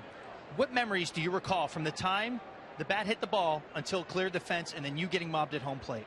Well, okay, I'm walking to the plate, and all I'm thinking of is I want to get a base hit to get this inning started off. I want to hit the ball hard somewhere. So the first pitch comes in high, ball one. And then the catcher walks out and tells the pitchers, hey, he's a high ball hitter. Get it down, get it down. I can hear him saying that. He's just standing out in front of home plate. And so he got it down a little bit, and I hit it hard. Now, I know I hit it hard, and I know Yogi Berra's playing left field, and I know he's not going to catch it because I hit it too good. Now, I don't know it's out. I don't know it's a home run. But I know I'm going to end up on third if he misplays that ball off the wall.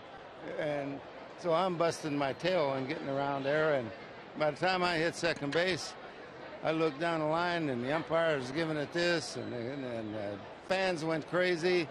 And from second base, I didn't touch the ground all the way in. Don't remember anything. You played the game a long time, Maz. Was that one of the craziest nights of baseball you've ever been a part of in your career? It was. It really was. Pittsburgh, I'll tell you what, it was in that era, Pittsburgh went crazy. I mean, later on after that, a lot of years, they would burn the city down.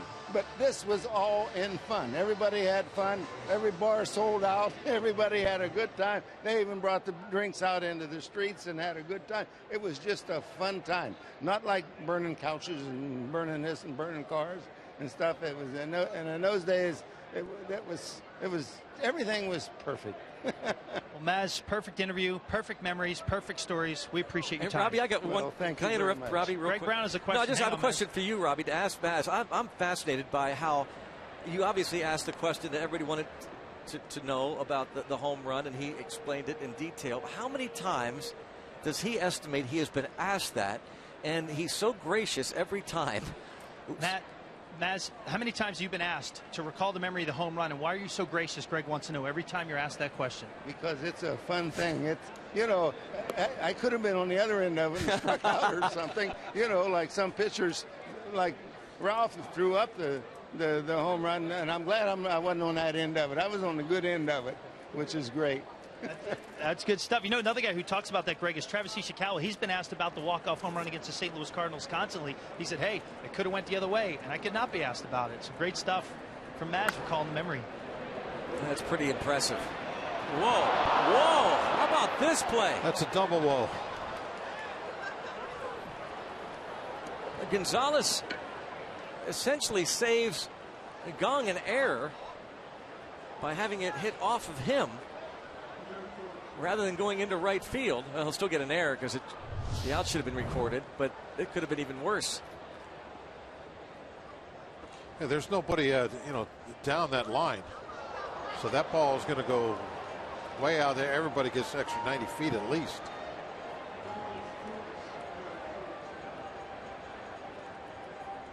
How about Wow, that? that's unexplainable there. How did the throw go?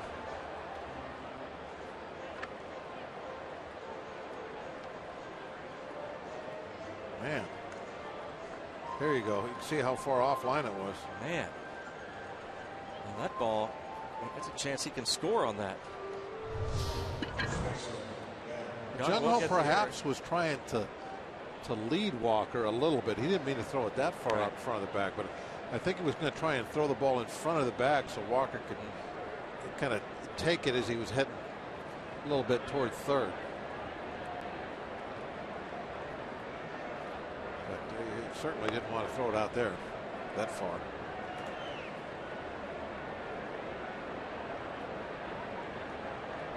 Now Ben Paulson. 2 on, 1 out. Inning started with a bunt single by Carlos Gonzalez. Paulson 1 for 2.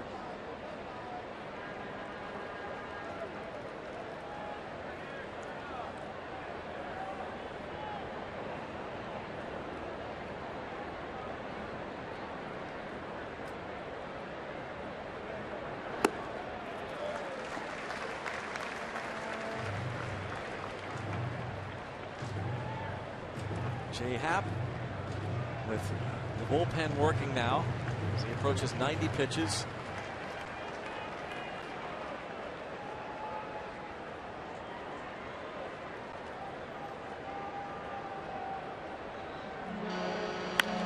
Ground ball left side. Gunn, nice stop.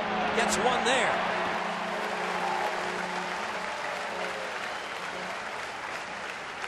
A little bit of a redeemer. This one could have snuck through, but Gung able to make the play. That was right over the top of the bag. Perfect throw. And that will be it. Clint Hurdle is going to make the change now with Nick Hundley coming to the plate. Last time up, Hundley lined the ball right back to Jay Happ, and Jay Happ should have been out of this inning. So he gives the Pirates another solid outing. Jay Happ.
Bob, what'd you think? That was a very good one, just like all of them. The defense kind of let it down a little bit. Through strike, not afraid of the bats, got good stuff. Works both sides of the plate. What more could you want? They gave up 5 hits. 2 of them were infield hits. And the ball that Alvarez decided to throw to second. Could have came home with that, I thought. That would have been an out there. And stopped a run. And we'll see if Caminero can keep Gonzalez from scoring. It would be unearned anyway at this point. Yeah, but it's still, this inning should be over with.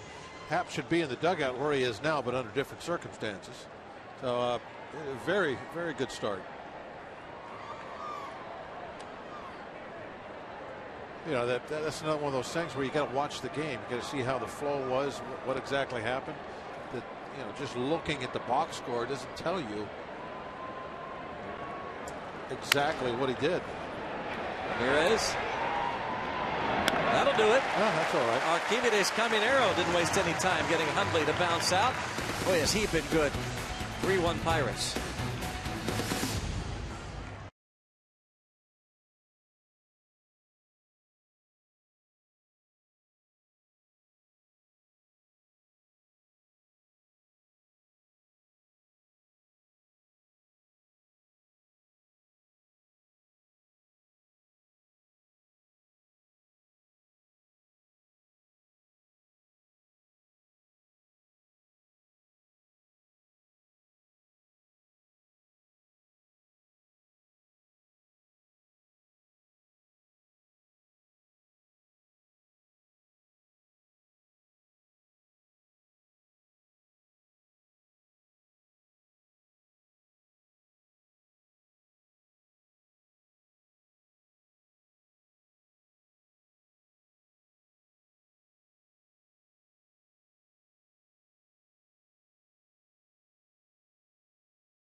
Pirate left-hander gives up 1 run on 5 hits. And Ramirez provided the offense for him. A 3-run shot in the first inning with 1 out, 2 on. Second Pirate homer. His 13th of the year.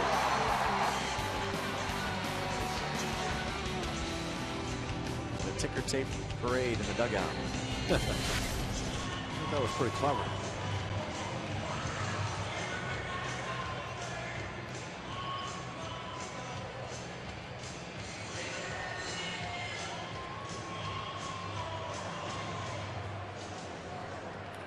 Ramirez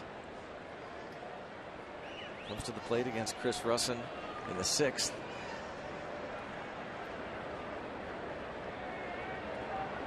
He wanted his 2nd home run of the night there. Yeah, throw him another one just like that.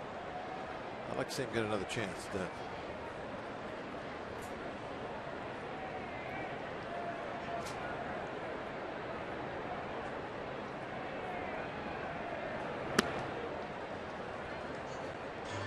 One ball, 1 strike.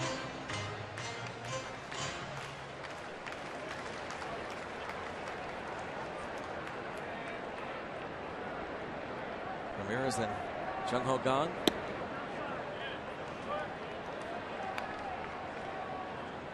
Give him a little quick pitch there on the outside corner. He was rushing.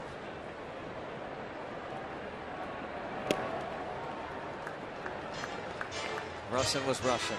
Yeah, he was rushing the ball. What do you think? I meant he was from Moscow?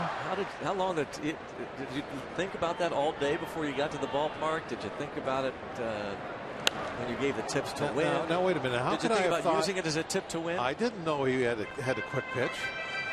When he quick pitched, he's rushing.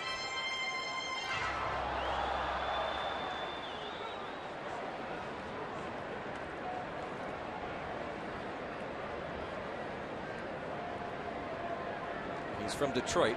So there it is again. Yeah. Quick pitch. Most of the time he goes through like a little windup. And then every now and then he'll just, as soon as he gets the ball in his glove, boom, he goes home. Which you were well aware of. No, as you're prepared. I'm watching and learning. Watch, tips to win. You don't just quick pitch. Boom, there it is. You're going to make people think you don't study hours of video. I don't. I don't study a second of video. Right.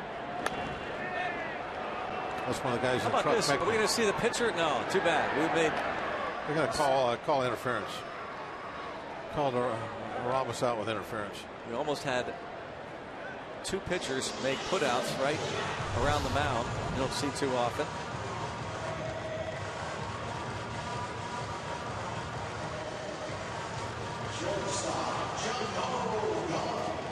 Can't interfere with the any defender that's trying to make a play. And a little bit of a collision there going down the line. Umpire decided that was totally unavoidable and called Ramos out. Wouldn't have mattered. As Young struck out and lined out. Wish a happy birthday to Tom Scavira.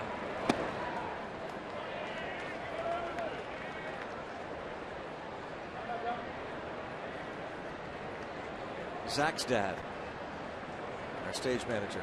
Happy birthday, Dad. Wonderful son. Isn't he a wonderful son? He absolutely didn't get a chance to call Dad today, so he asks us to wish him a happy birthday. Yeah. Glad to do it. Happy birthday, Dad. If Zach gets a chance, he'll call you later after the game, maybe.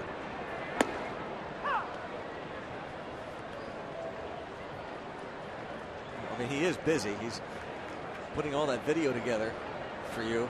Had to study on Russin. Hard hit at the shortstop, Reyes. Now Zach does old school, paper to pen. Right here every night. Tells me everything I need to know about what happened with tonight's pitcher right here.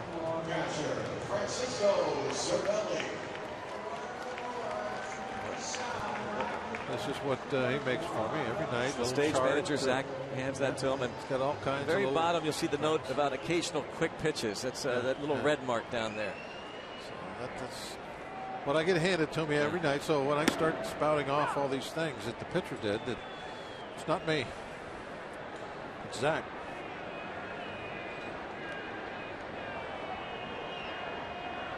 Thank you, Zach. Happ threw 17 of 24 first pitch strikes. That's 70%. Now, when I say that, it sounds like I was making a note every time he threw first pitch. But actually, it was Zach sitting here next to me. You got to have minions, right? No, I know you do. You've got plenty.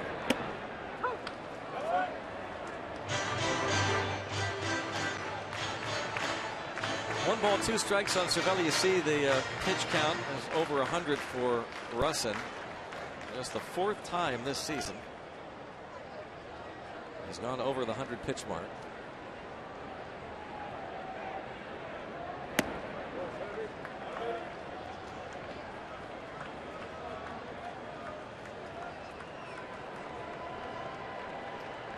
How many pitches is that now, Greg?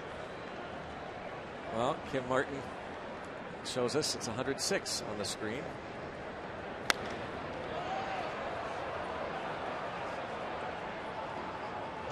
She's operating the score bug today. Is that what that is up in the corner? Score bug. You know, I'm not a big fan of bugs, but I do like the score bug. Yeah. Very nice and clean. How's your finger, by the way? Your thumb. Not great. That's all right. Folks at home don't realize this about the fourth inning. Greg got stung by a bee in his thumb. Didn't make a big deal out of it. Well, I didn't make a big deal because you said it was a fly that bit me. That's all right, no big deal. But doggone, this thing's hurt for a few innings. And what's that stinger doing in the thumb? I got that from Zach, too. Zach told me it was a fly. So you're saying he's not always accurate? Apparently not. I'm going to have to relook at this chart now. Oh, nice job there by Cervelli to draw another walk. It's the second base on balls Cervelli has drawn, the third of the game for Russin.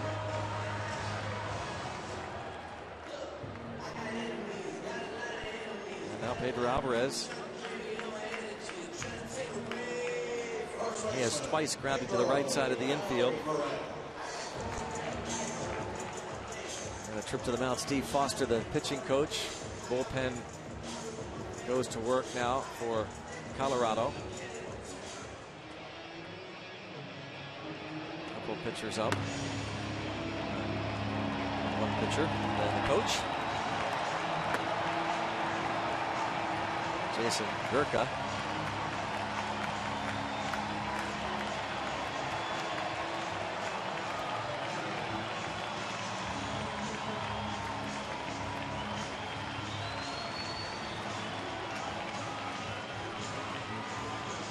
With 2 outs, 1 on, and Alvarez at the plate. Looking for his first hit of the series. 0 for 3 last night, struck out all 3 times.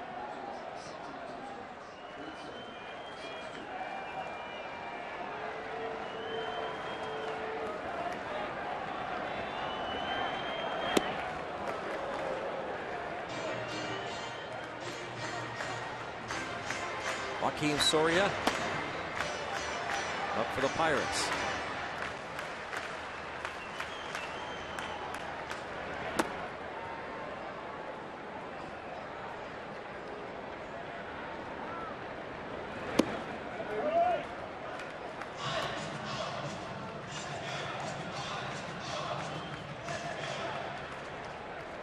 The Ramirez home run was the 13th Russin has given up this season, so not a ton.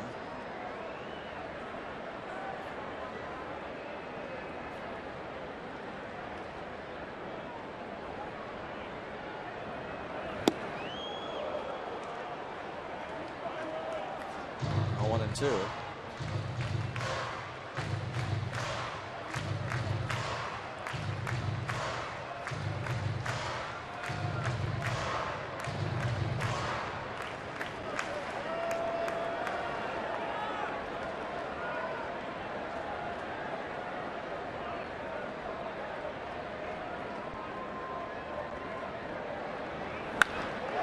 hit hard to center field, but the catch is going to be made by Charlie Blackmon. Line drive by Alvarez, caught by the center fielder. Still a 3-1 ball game.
Baseball with runners in scoring position. There's nobody better than Andrew McCutchen to bring them home. Pirates prospect Josh Bell had a familiar teammate at this year's Futures game in Cincinnati. Much more Inside Pirates Baseball is presented by Allegheny Health Network tonight after postgame on Root Sports. Pirates leading 3-1 going to the 7th inning. Our UPMC scoreboard. Sean Rodriguez takes over at first base.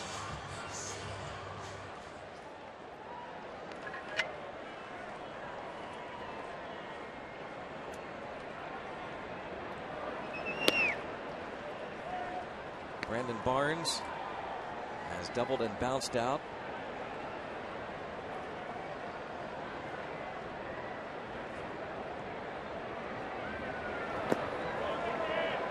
Yes. 1-1.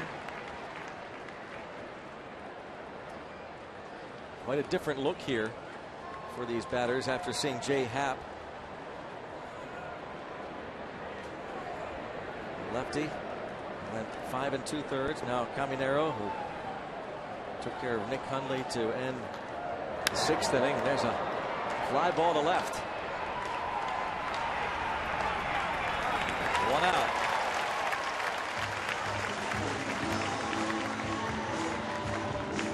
One up and 1 down. Harrison makes the play in left. Pirates leading 3-1. Jay Hay has bounced around since returning off the disabled list. Matt McBride, in 15 games this season, is hitting .188. He started at first base and was 0 for 4 last night. The 30-year-old from Bethlehem, Pennsylvania. Justin Morneau is on the disabled list, has been on the DL much of the year. And tonight, Ben Paulson gets the start at first.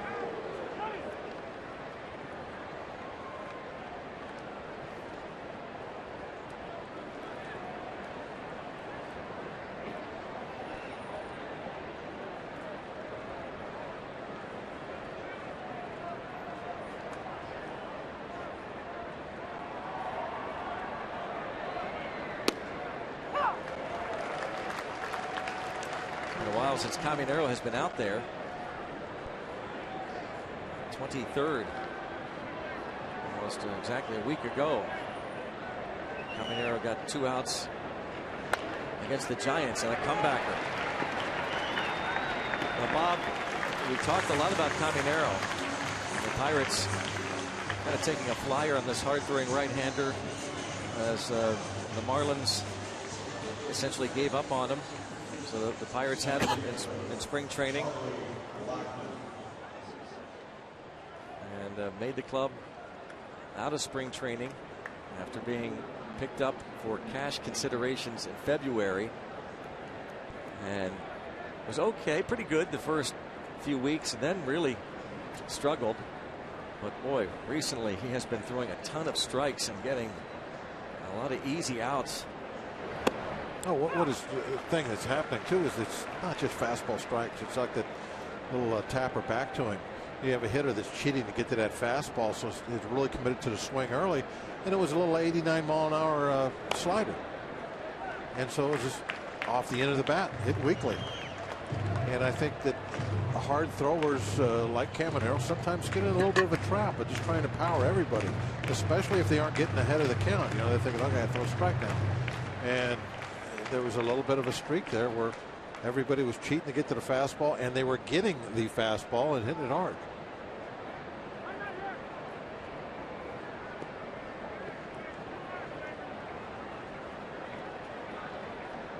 But I think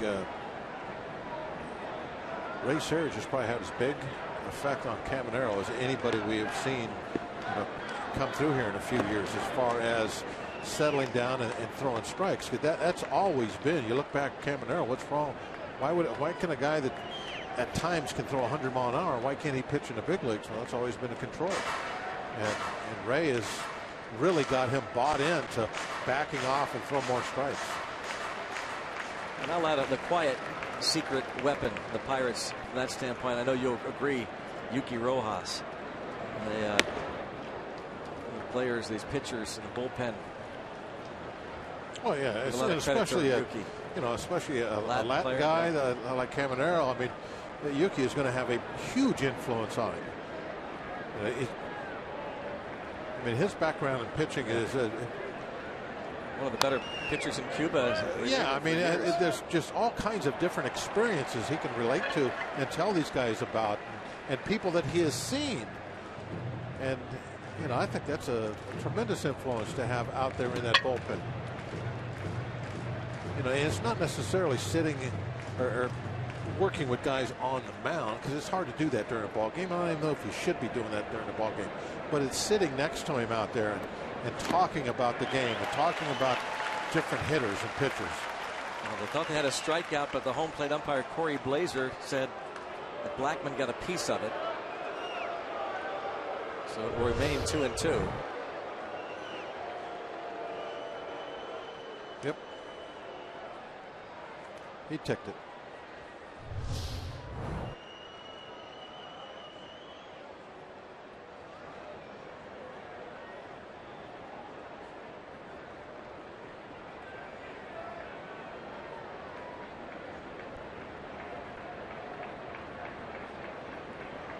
Two and two. Caminero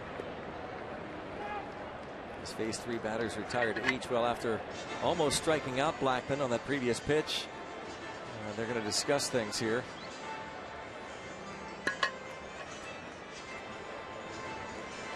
Caminero leads all National League rookie pitchers with 58 appearances. He has gone 17 1/3 consecutive innings without allowing a run.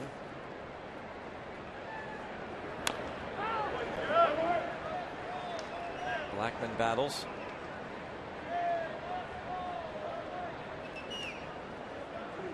Lined out his first time up. Bounced to first, driving in the game's only run for the Rockies in the 3rd, and then a comebacker to Jay Happ in the 5th.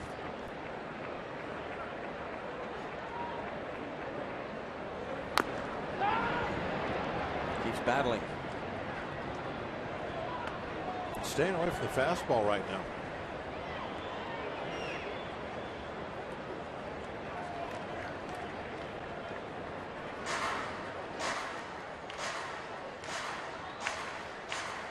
If he does throw him a fastball, I would like the same throw it on the inside part of the plate. I've talked about that before with Caminero. Up and away. It's side. Got him swinging one upstairs. Look at the velocity. 99. After all those off-speed pitches, that had to look like 109.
By the authority of the Pittsburgh Pirates and may not be reproduced or retransmitted in any form. And the accounts and descriptions of this game may not be disseminated without the express written consent of the Pittsburgh Pirates. Time now for our Data Strong fan photo of the game. It's brought to you by T-Mobile. Oh. Matt Emmerich sent us that one. Matt Daddy Sawyer, a new Pirates fan. Welcome and congratulations. Strong picture. Yeah.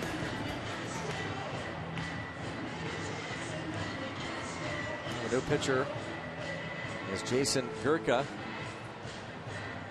Gurka at AAA this season, a 3.18 ERA. Came up Friday from Albuquerque and making his major league debut. Drafted by the Orioles back in 2008.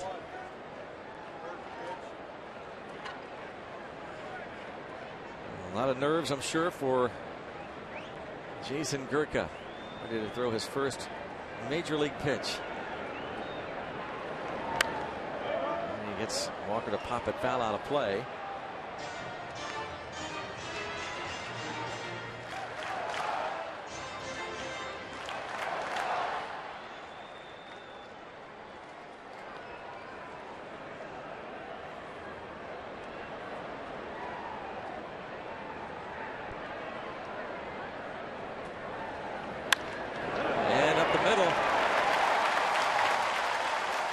Walker greets the rookie by hitting one sharply past him.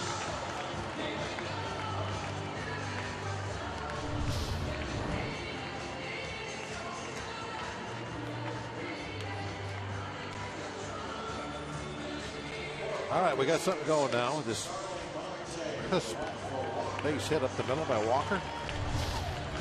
Starling Marte will pinch run for Neil Walker. Michael Morse will pinch hit for Caminero.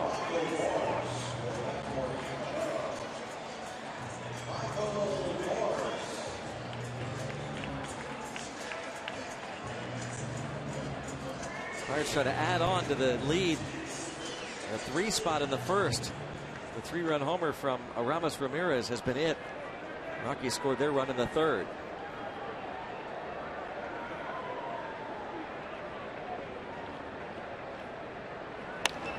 The other way, and a base hit. Starling Marte will race to third. And he's there. Michael Morse singles to right. Bucks in business in the 7th. And Marte using that good speed to get himself into third base. That really does put the Bucks in business. And Morse just kind of fighting one off.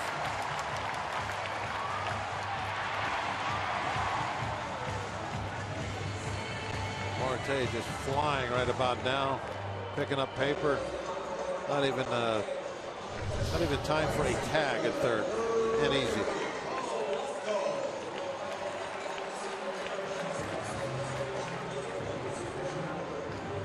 Marte pinch running for Neil Walker. And now Gregory Polanco looking for his first hit tonight. Fly out and 2 groundouts. Most hits in the league this month of August, 37 hits.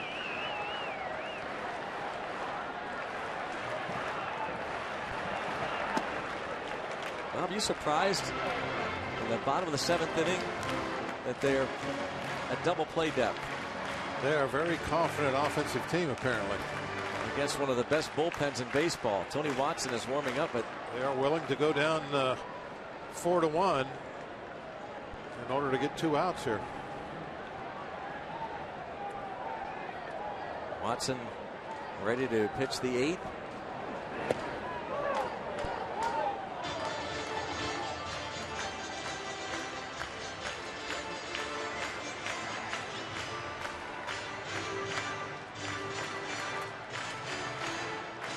Clint Hurdle, former Rockies skipper, and his good buddy Walt Weiss.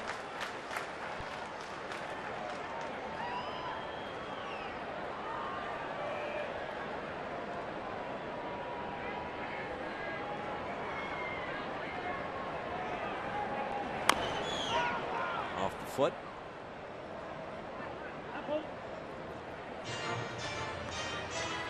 One and 2.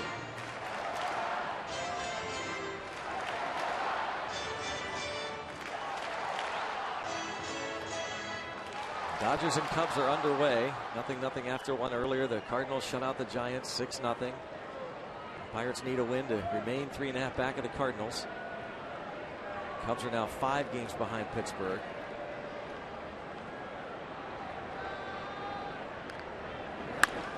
Well, that'll get the run home. And there's no chance they're going to get a double play. RBI for Polanco. Yeah, that's another thing that we didn't even talk about. With Polanco running, you're gambling. You wanted to make that trade. Well, certainly there's no guarantee that even if you get the ground ball, you get a double play. It's one of the toughest, Here it is. One of the toughest men, in fact, in the league to double up. So there, you traded a run, made it 4-1. You only got 1 out.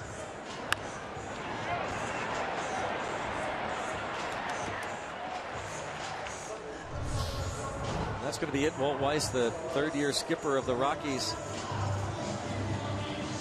And I'll bring on a right-hander. The Pirates lead it 4-1.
Final game of this homestand. Coverage begins at 1 o'clock. Charlie Morton starts for the Pirates. He'll be opposed by Jorge De La Rosa, the left-hander who has been tough on the Pirates over the years. A 3.18 career ERA versus Pittsburgh. Bucks hoping that they will be trying to sweep the Rockies tomorrow. Morton is 2-1 in his career against the Rockies. Gonzalez Germain comes on a 6.56 ERA. The former Met, former Cub. And Josh Harrison with a runner at first and 1 out in a 4-1 ball game.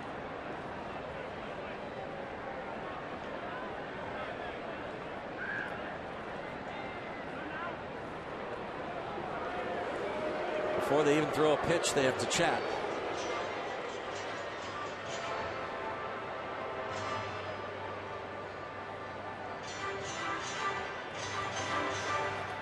Germain started out this season in the Cubs organization. Recalled August the 14th from AAA.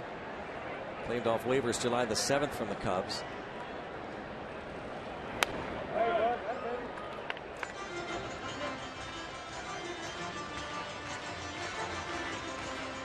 Harrison singled in the first, was aboard when Ramirez homered. He struck out looking in the third, singled, and then was caught stealing in the fifth. Chris Russin went 6 innings, gave up those 3 runs on 5 hits.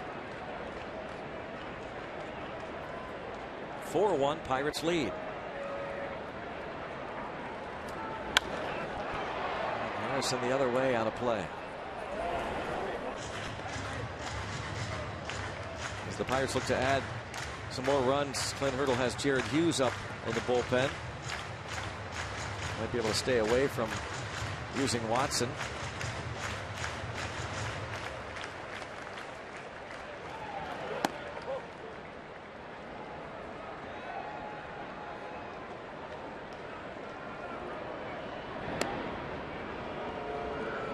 Figuring you'd like to give Watson and Blanton each one of them the night off anytime you can, because at this point of the season you don't know when you might have to use them, 3 nights in a row. Early in the year you don't really want to do that, but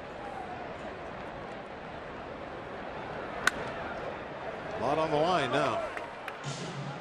Every single night you got to win.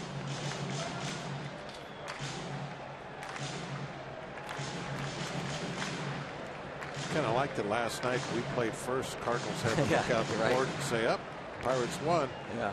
Now you got that pressure. You got to win to stay pace. It did tonight. She was on the other foot. Even though the Cardinals are out on the West Coast, they played first, won 6-0 over the Giants. And so now the Pirates themselves, the fans, us up here, we all well aware of we got to win tonight.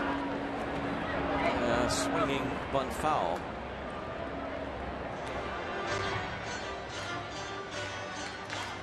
Earlier, you heard Dan Potash give us an update on that game, that final. There it is, 6-0. Lance Lynn got the win in a mild right ankle sprain.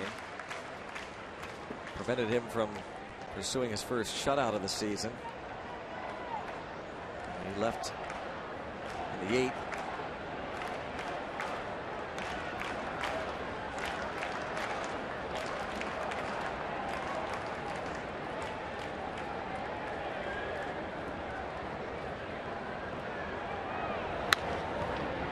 Hit to the right side and getting it out at second. LeMahieu to Reyes. 2 outs.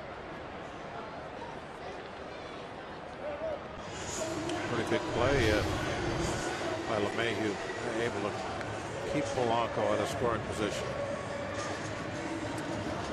Just look for a moment there like Polanco slowed up in that shot. Thinking maybe LeMahieu was going to concede it to him. I don't even think he was going to slide.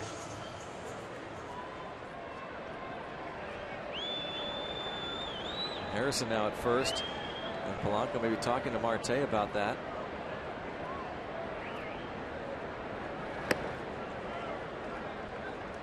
That could be very important.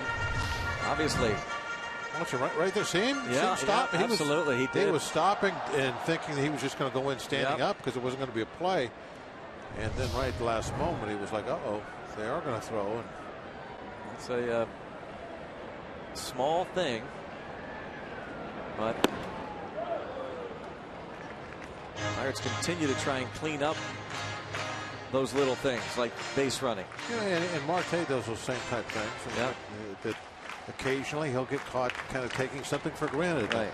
Usually it's a base runner thinking, okay, that guy's going to stop at second or that guy's going to stop at first, and he gets caught off guard every now and then. Happened in Miami. He ended up throwing somebody out on the play, but it happened because he was caught off guard. He was taking a little something for granted. McCutchen flies out. The Pirates pick up a run onto the 8th, 4-1.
Well, a couple moments ago, Greg was telling you about the Sydney Australian baseball Little League team coming out of Sydney, Australia. And I'm here with a couple of guys. I got Miles and Jason Chabi, the director, father and son. He's a director. He plays here, director of the Baseball Association.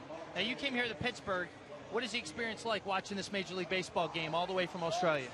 Oh, it's been absolutely awesome. You know, you dream about this stuff, and the boys travelled a long way to get here, and to be able to come to an MLB game and experience most of these boys haven't. So, you know, we're here for another 24 hours, and we thought it's only 4 hours each way. Let's get down here. Trip, huh? Now, Miles, I asked you if you knew any baseball players in Major League Baseball, and you said yes. What was the first name you told me? Andrew McCutchen. Now, why Andrew McCutchen? Because he's good, and he's a good sportsman person, good sportsmanship. Now, how popular is Andrew over in Sydney, Australia? Do a lot of players, a lot of your teammates and friends know about him? Yeah, a few. What do they know? What other players do you know about, and how does Andrew stick out? I don't know, just like his name, like Pittsburgh. So what's it like seeing him play in person? Awesome, so good. How about that, Greg? People watch Andrew McCutchen all the way from Sydney, Australia. Now get to see him in person. How about that? I think we could probably listen to that for an entire game. Those guys, that is great. Love the Australian accent. That is great.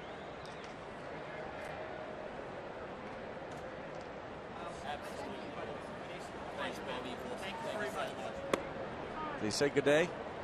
That'd be a very cool experience for those kids. Getting to take part in the Little League World Series. Come to PNC Park and watch where they want to be someday.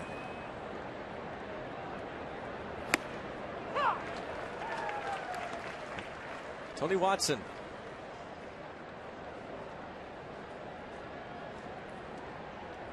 Just Tony's done this year. Picked up a win last night.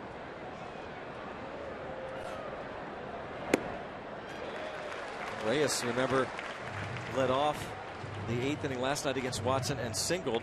Eventually he would steal third. Starling Marte stays in the game. He's in left. Moving from left to second is Josh Harrison. Reyes was thrown out at the plate.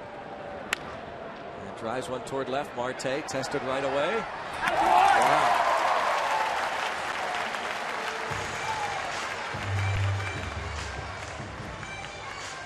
Bucks take on the Rockies tomorrow, 1:35. All kids 14 and under will get a pitching grip baseball thanks to Chevron.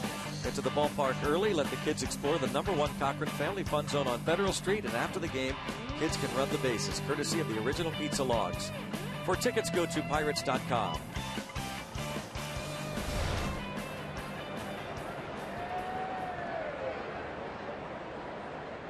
Watson now facing Carlos Gonzalez.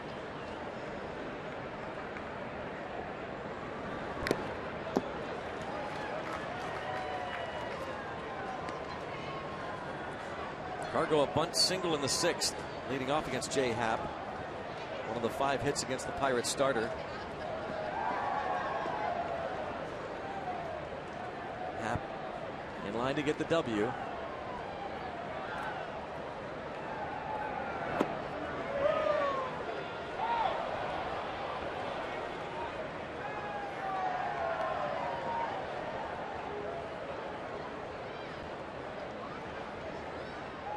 Cargo 1 for 4 with a home run last night.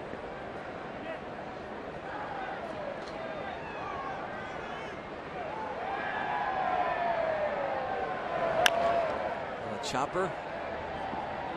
And quick throw over to first. They're going 6-3. Jung Ho Kang on the other side of the bag. Yeah, good communication there, Jung Ho. Let Jae-Hae know that he had the ball, so there wouldn't be any collisions there, both going after the same grounder. Watch Jung Ho throw his glove up. Right there, you saw him kind of put it out toward Jae-Hae. I'm sure at the same time he was telling him he got it. It was a visual communication and audio, right? So he could listen and view at the same time. It always helps. Yep. Got to have both. Yep.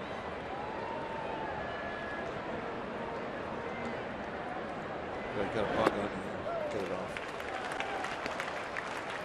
Come here, bug. There it is. Wasn't a bee though. You're all right. Yeah.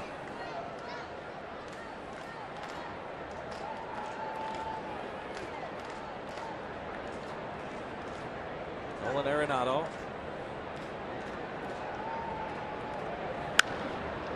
To left. Marte off the top of the wall. And look at this. Holds Nolan Arenado to a single.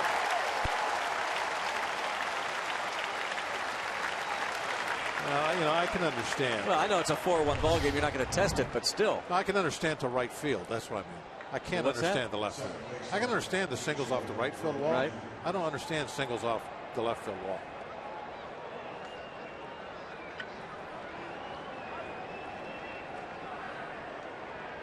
Josh Harrison. Well, you figure that Arenado thought that was gone? Do you think he was like running hard for I don't a know. double? I mean, do you think? He thinks it's gone?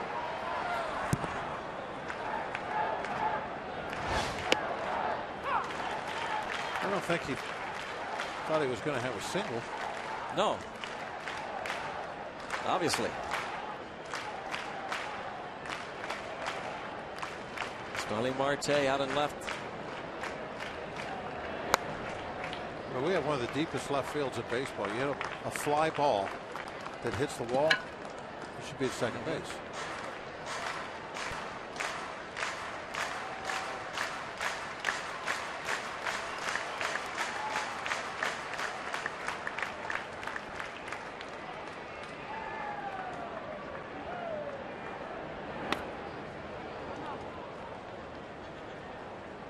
Mayhew 0 for 2 with a walk. He hit a double play ball in the 6th inning to Jung Ho Kang, but Kang threw wide of the bag and actually hit the runner, Carlos Gonzalez.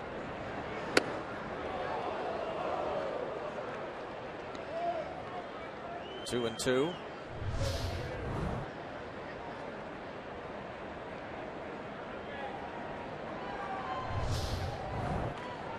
Home plate umpire Corey Blazer. Must be doing a pretty good job back there tonight. I haven't seen much arguments from either team about the hitters or either catcher saying much. Been kind of quiet behind the plate. And I don't recall us saying, well, there's one he missed that was outside. I'm sure he's missed a couple. I mean, every umpire does, but for the most part, I haven't been hearing anything from the fans either. All 35,000 of them. 838. Remains 2-2 on LeMahieu. They've been a little on the quiet side on the balls and strikes, which is good.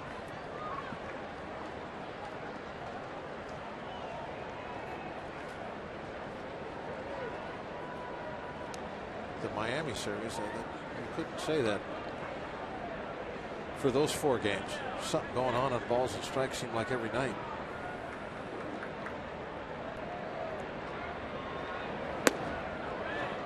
Well, now it goes to 3-2, and if Clint Hurdle had any thoughts of using Watson 3 straight days, talking about tomorrow, becomes more and more unlikely. 18 pitches. They get the day off Monday.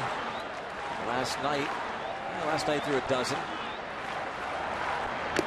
How many did Bob Friend throw? Back in 1960? Yeah. I don't know. I don't have that figure. Probably more than a dozen. You think so?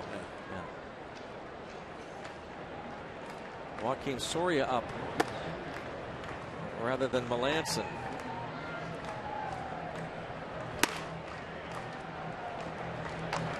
Melanson has been used in 2 straight games, so Clint Hurdle wants to avoid that situation. Melanson apparently won't go 3 straight. And yet another pitch thrown by Watson. Get up to the 20-plus pitch count. And throwing back-to-back games. Not likely we'll see Watson tomorrow. But right now, wanting to get an out to get this final out.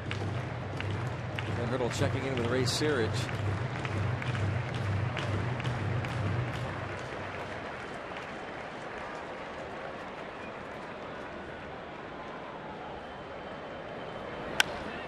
And toward left, Marte, who's there.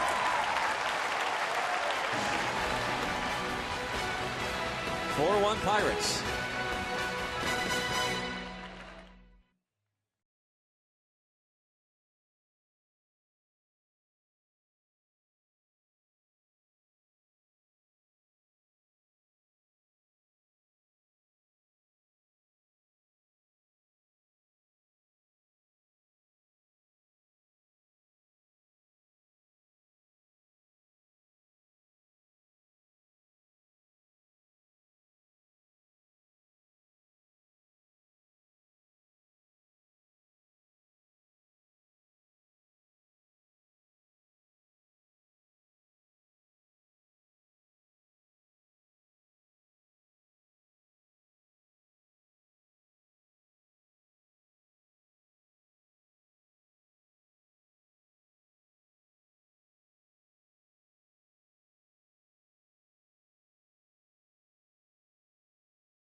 4-1 ball game. Just reminders you enjoy a cold one to look forward to Miller time later in tonight's game.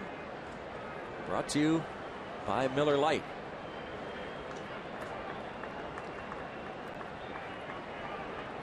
Ramirez leads off. And it was looking as though Mark Melancon is okay to go tonight. Looks like he's checking out the scouting reports. He only threw 10 pitches last night, 16 the night before. Right now it is a save situation.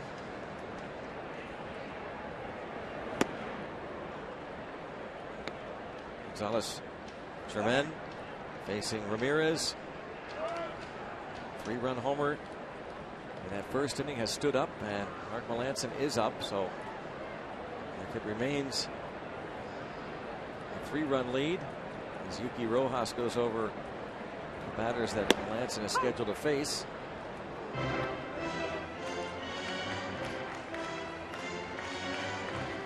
He'll also talk to him about possible pinch hitters that might come up.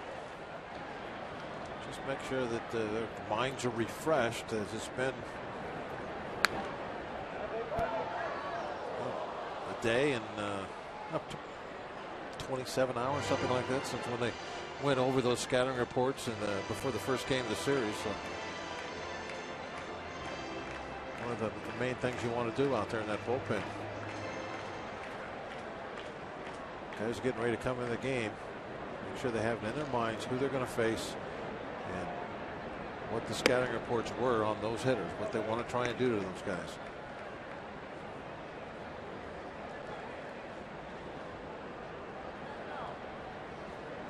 Ramirez, Jung Ho Kang, Francisco Cervelli here in the bottom of the 8th inning.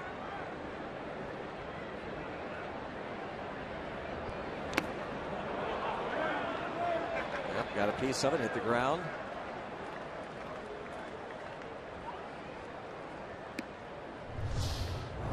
Allegheny Health Network Supermo look. Small piece.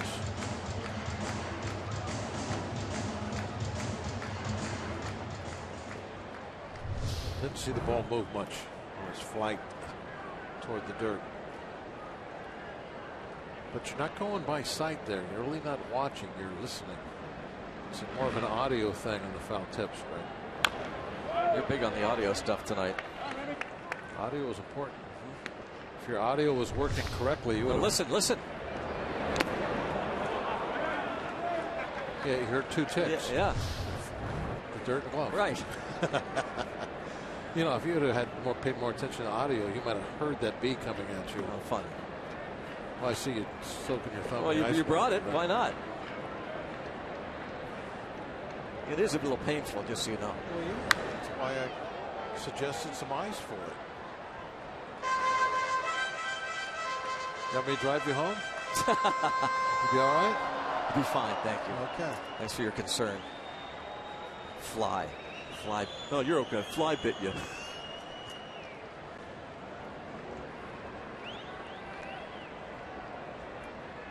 So it can't be that much different. Fly bit you or you got stung by a bee. It's the same thing.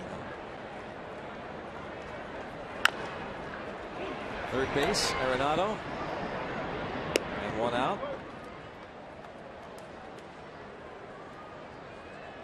We're talking about umpires using sound rather than sight. Chris Guccione talked over the winter with Root Sports about that very subject. And you're hearing for the tip, and as a home plate umpire, you can't, not always, but for the most part, you can't see it hit the dirt. You have a lot of things in front of you, and the speed of it, you just can't see it. So you have to hear it hit the dirt. So you're listening basically for the sound of the bat, the dirt, and then hitting the glove. 3 ticks. Yeah, you got to have 3 ticks.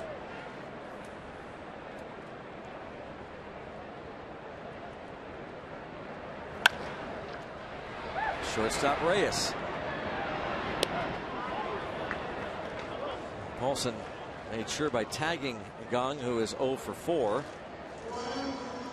Throw a little bit wide.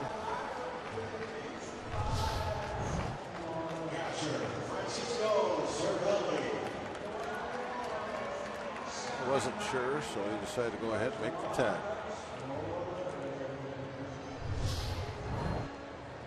Ben Paulson, the rookie first baseman tonight. When the moon hits your eye, like a big pizza pie. What is that? That's Amore.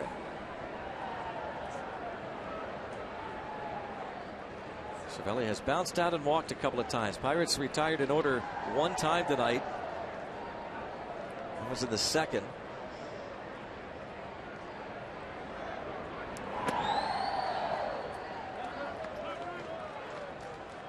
In the ninth inning, Ben Paulson, Nick Hundley, Brandon Barnes due up for the Rockies.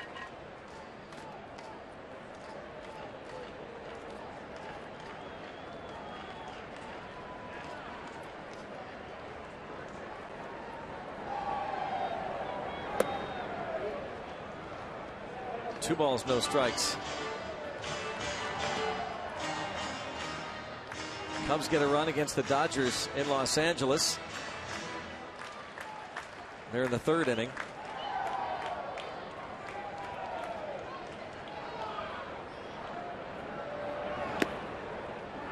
And Cervelli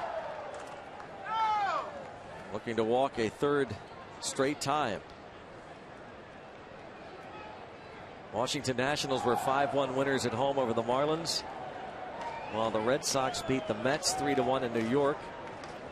The Nats gain a game, moved within 5.5 of the Mets, and Cervelli does draw a 4-pitch walk.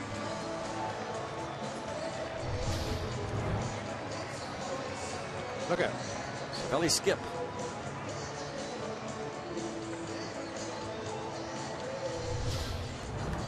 Sean Rodriguez gets his first at bat. Came on defensively to play first base in the seventh.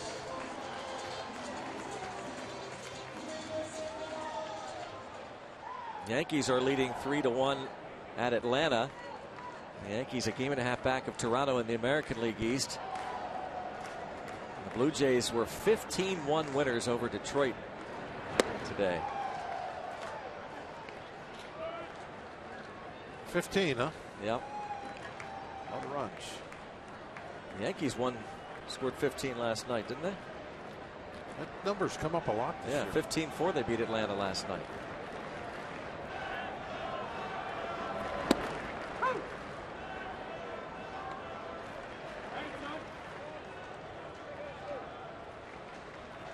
Well, Rodriguez looking to get on base, get Marte to the plate.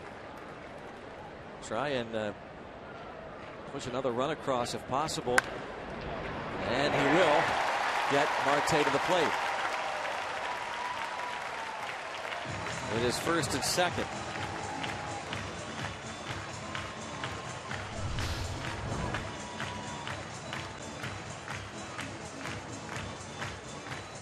Well, he really waited a long time on that ball. Got deep in the strike zone.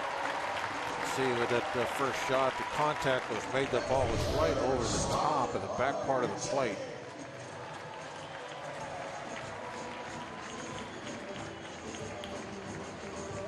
Starling Marte 0 for his last 11 at bats.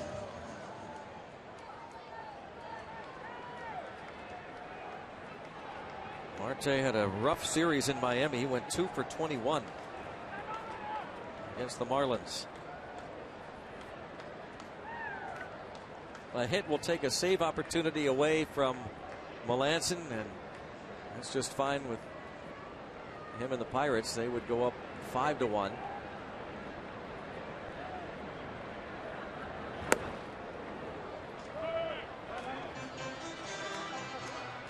Marte a pinch runner for Neil Walker in the seventh and scored.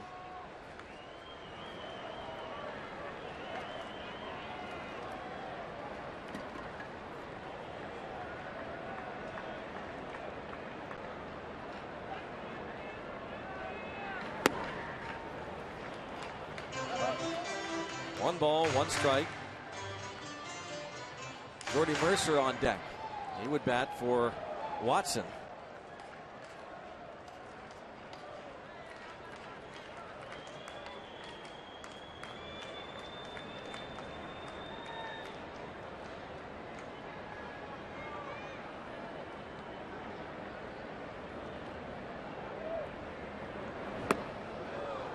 ball and 2 strikes.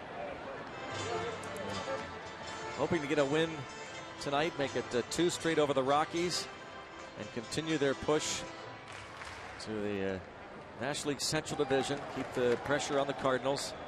And we said goodbye to our good buddy Paul Dacey, who passed away on Wednesday.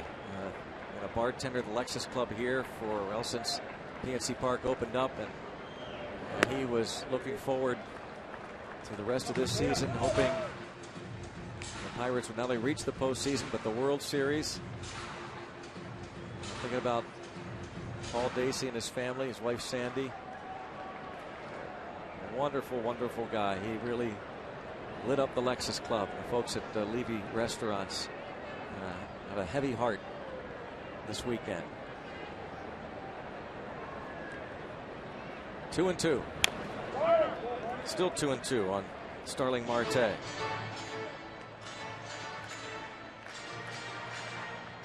No matter what happens here with Marte, you can see again about what we were talking about in the opening, that the bench now has a couple of guys on it every night that are normally in the starting lineup, at least what you think of as starters. And tonight it's been Marte, who came in for the pinch run, and he had to go out there, made a nice play on defense already tonight.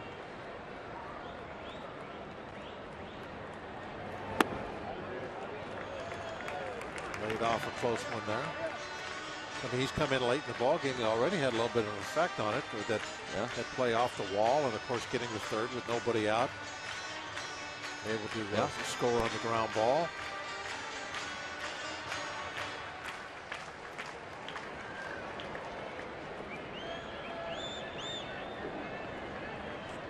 Three balls, 2 strikes. There's Mercer on deck too. It's kind of cool having, whoever it may be every night, whether it's Jung Ho or Ramos, or with the versatility really of Jay-Hay, it could be anybody. It could be any of the outfielders on a certain night getting a night off. We talked about how many infielders there are, but really Jay-Hay is that wild card that you can put anywhere, and you could really mix and match with him. Hit hard. Reyes will make the play. It is Mark the Shark time. Leads the major leagues in saves. Mark the Shark coming on to try and make it 2 straight over the Rockies, and 43 saves on the year.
Afternoon, Charlie Morton takes the hill, faces the Rockies. Our coverage starts at 1 p.m. with Pirates pregame presented by WB Mason on Root Sports.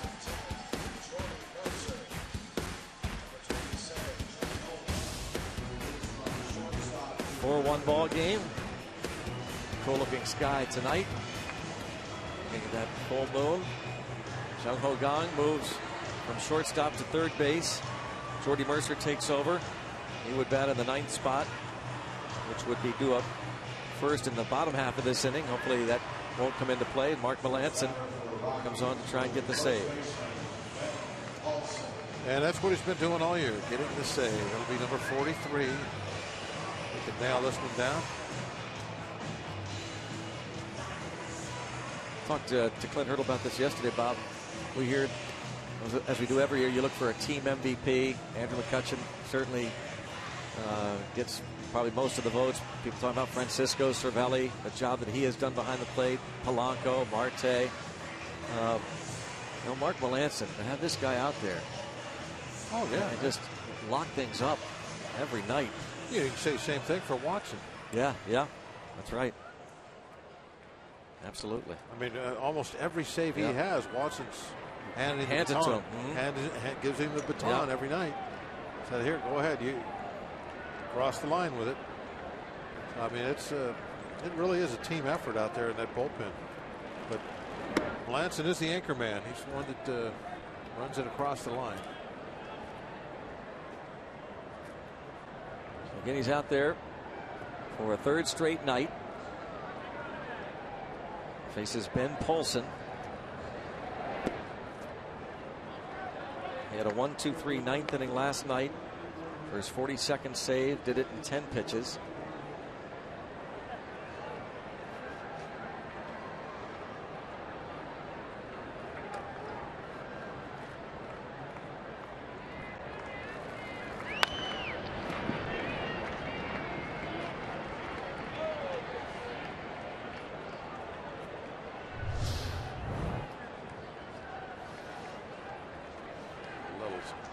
Cutter right at the knees, kind of moving in a little bit. Melancon, of course, he throws a true cut fastball.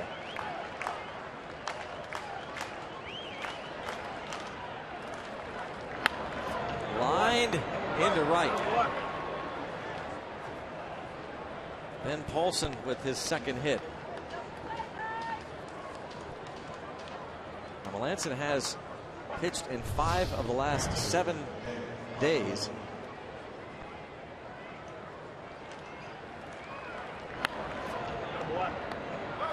Might have been just a straight fastball. It was 93. That's awfully quick for a cut ball.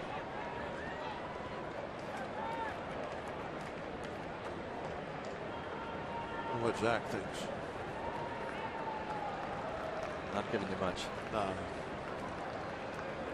Put him on the spot and he didn't have an answer. There's Nick Hundley. Hundley flied to right field last night against Melancon.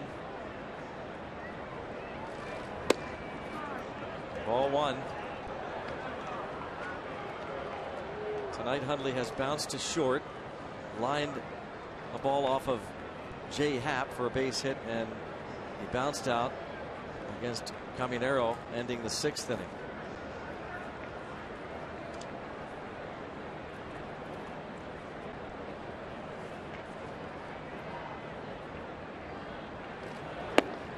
Ball 2.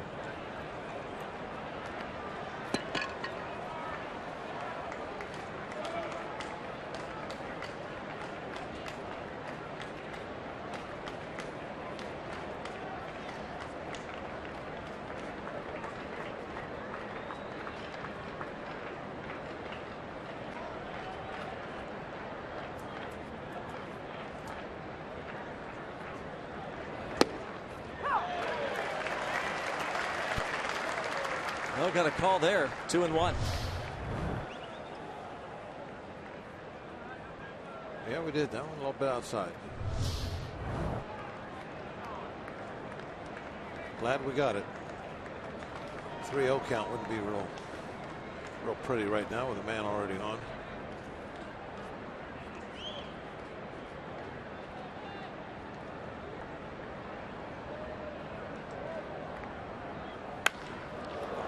Deep, and if it's fair, it's way out of here. That is crushed. A 2-run bomb for Nick Hundley. his 10th. It's a one-run game.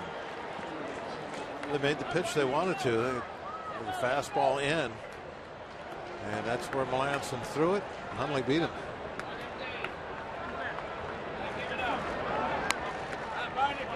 Nick Hundley's 10th of the season. See where the glove is. I mean, it just hit the glove. Would have hit the glove. The ball wasn't mashed.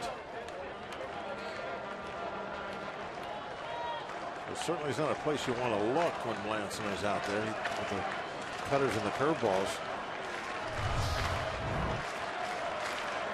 Or if they're rethinking the infield positioning from a couple innings ago now. Mark Melanson gives up just the 3rd home run of the season and the 1st he's allowed since May 11th.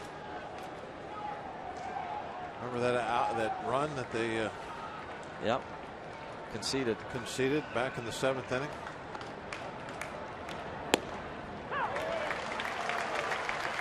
That's the difference in the game right now.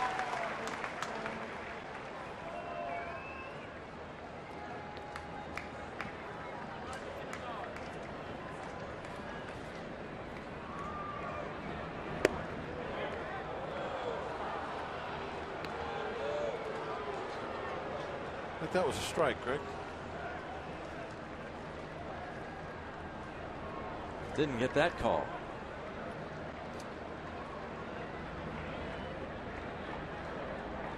Brandon Barnes. And this is going to be a base hit. A broken bat roller. Jared Hughes loosens in the Pirates bullpen as Daniel Descalso comes to the plate.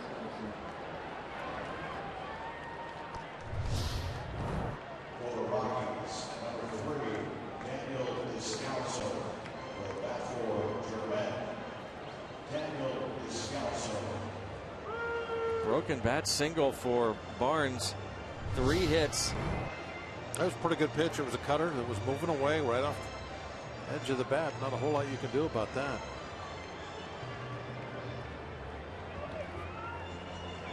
His last 2 base hits, he's made the pitch he's wanted.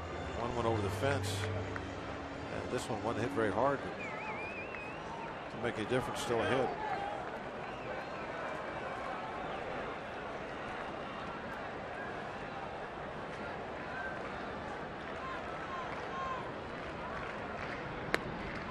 Veteran Daniel Descalso. Around a long time.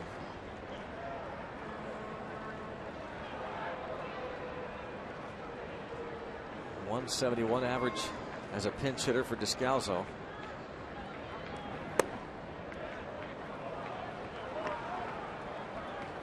And he takes ball 1.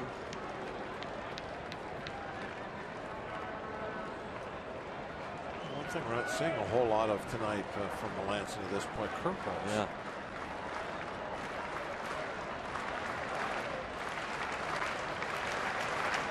Runner goes.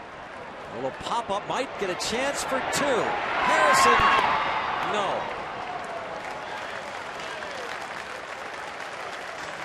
Close.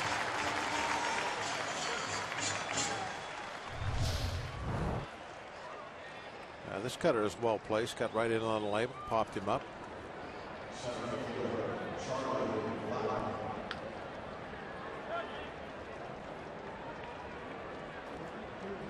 Runner Barnes gets back.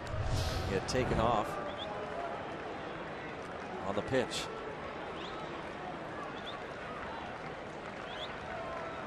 Now Charlie Blackmon.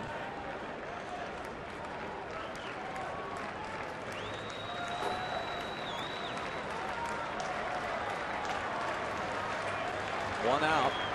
A 1-run lead.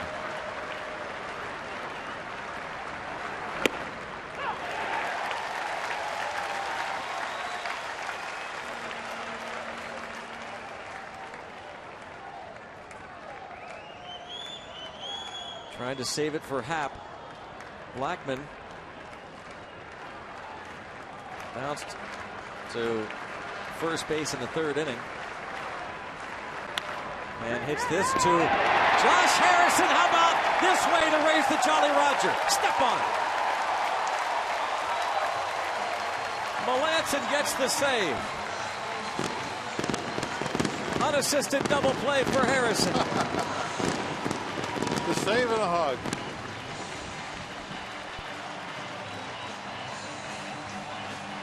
The Pirates hold on. That wasn't a ho-hum, that was for sure, but that's not what counts.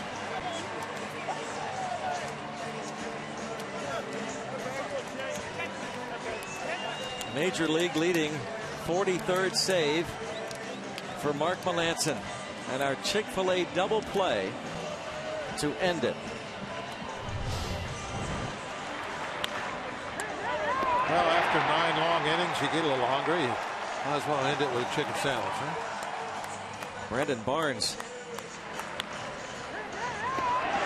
doubled off first. And the Buccos are now 79 and 49. 30 games over 500, and they remain just 3.5 back of the Cardinals in the Central. I'll send it out to Dan Potash and Kent Tekulve. All right, Brownie, thank you very much. There's nothing wrong with a little drama. It's okay, as long as things end in a happy place, and that's exactly what happened with the Pirates tonight with a 4-3 victory by taking Game 2 of this 3-game series. And let's face it, they're doing what they're supposed to do against teams that are below them, and that's oh so important this time of year. They take 3 of 4 from the Fish, and now the first 2 of 3 against the Rockies. Right. It really doesn't matter how you do it. It's just a matter if you get it done. That's what goes in the standings each and every day. So the Pirates, again tonight, get it done, stay even with the Cardinals, and keep that 3.5 deficit right where it's at. All right, let's go back down to the field where Robbie Inzbikowski is standing by with third baseman Aramis Ramirez. Aramis Ramirez with the first inning home runs ends up being almost all the Pirates need to win this ball game. Aramis, how do you describe this experience for you in your 18th season, winding everything down, sold out crowds, pennant chase, 30 games over 500? What is this like? I can't beat that. I mean, I couldn't ask for anything better in my last season. I start here, I'm going to finish here, and hopefully we'll bring a championship to the city. Aramis, I know you didn't get off to the start you wanted to when you were first traded from the Brewers to the Pirates. How were you able to turn things around and then keep it consistent since then? I think I was trying too hard earlier. I wasn't playing good defense. I wasn't swinging the bat the way I like to. I just calm down and play the way I've been playing the last 15, 16 years. You know, I'm just going to show up and give everything I have every single day. What is this like when you see, well, let me ask you this. What kind of pride do you take when you see young guys, Starling Marte, Gregory Polanco, these guys come up and perform the way they do? A lot of talent. That's how you win ball games. I mean, we got good pitching. We got a good mix of veterans and young guys, like you just say, on Polanco, Marte, McCutchen, and you know, an MVP type of player on McCutchen. They're going to be good for a while here. You know, it doesn't matter who goes in on a given night, but Clint Hurdle's a lot of decisions to make as who to write it in that lineup card. What does it say about the depth of this club? Everybody just coming ready to play every single day. We know we have a lot of infielders right now. Mercer is back. Harrison's back. We all want to play every day, but we know it's not going to happen. We're unselfish, though. We just want to win. Thank you, Ramos. You're welcome. Aramis Ramirez, ladies and gentlemen. Dan, how about that performance by Remy, the big Aramalama Ding Dong, as Greg Brown puts it? Yeah, not bad, Robbie. Not bad at all. It's hard to believe that my first season in Pittsburgh, covering the Pirates back in 2000 or 2001, Rami was just a little guy. Not really, but he was a younger guy, and he's looking to ride off into the sunset in fine fashion as the Pirates look for, possibly a postseason berth and maybe a berth in the World Series. As we promised earlier in the game, it's Miller time presented by Miller Lite, and we'll stay with that Aramalama ding-dong. Aramis Ramirez starting to heat up a little bit at the plate. He didn't waste much time tonight in the first inning, Pete. No, absolutely. 4 hitters into the game. Aramis Ramirez makes it 3-0. He got every bit of that, and Ruffin was off to a rough start, so to say, but that was compliments of Ramirez. The Pirates did exactly what they wanted to do, got off to that quick start, got a lead, and gave Jay Happ a little bit of room to work with. All right, we need a little bit of room because we're just getting ready to start working. Coming up, complete post-game reaction from inside a victorious Pirates clubhouse. You'll hear from manager Clint Hurdle. Ask Pete. Analysis. We'll take you around the league and check in on the first-place Cardinals and those third-place Cubs. All that and much more coming up after the Pirates top the Rockies 4-3 final. Pirates postgame presented by Allegheny Health Network is coming up next.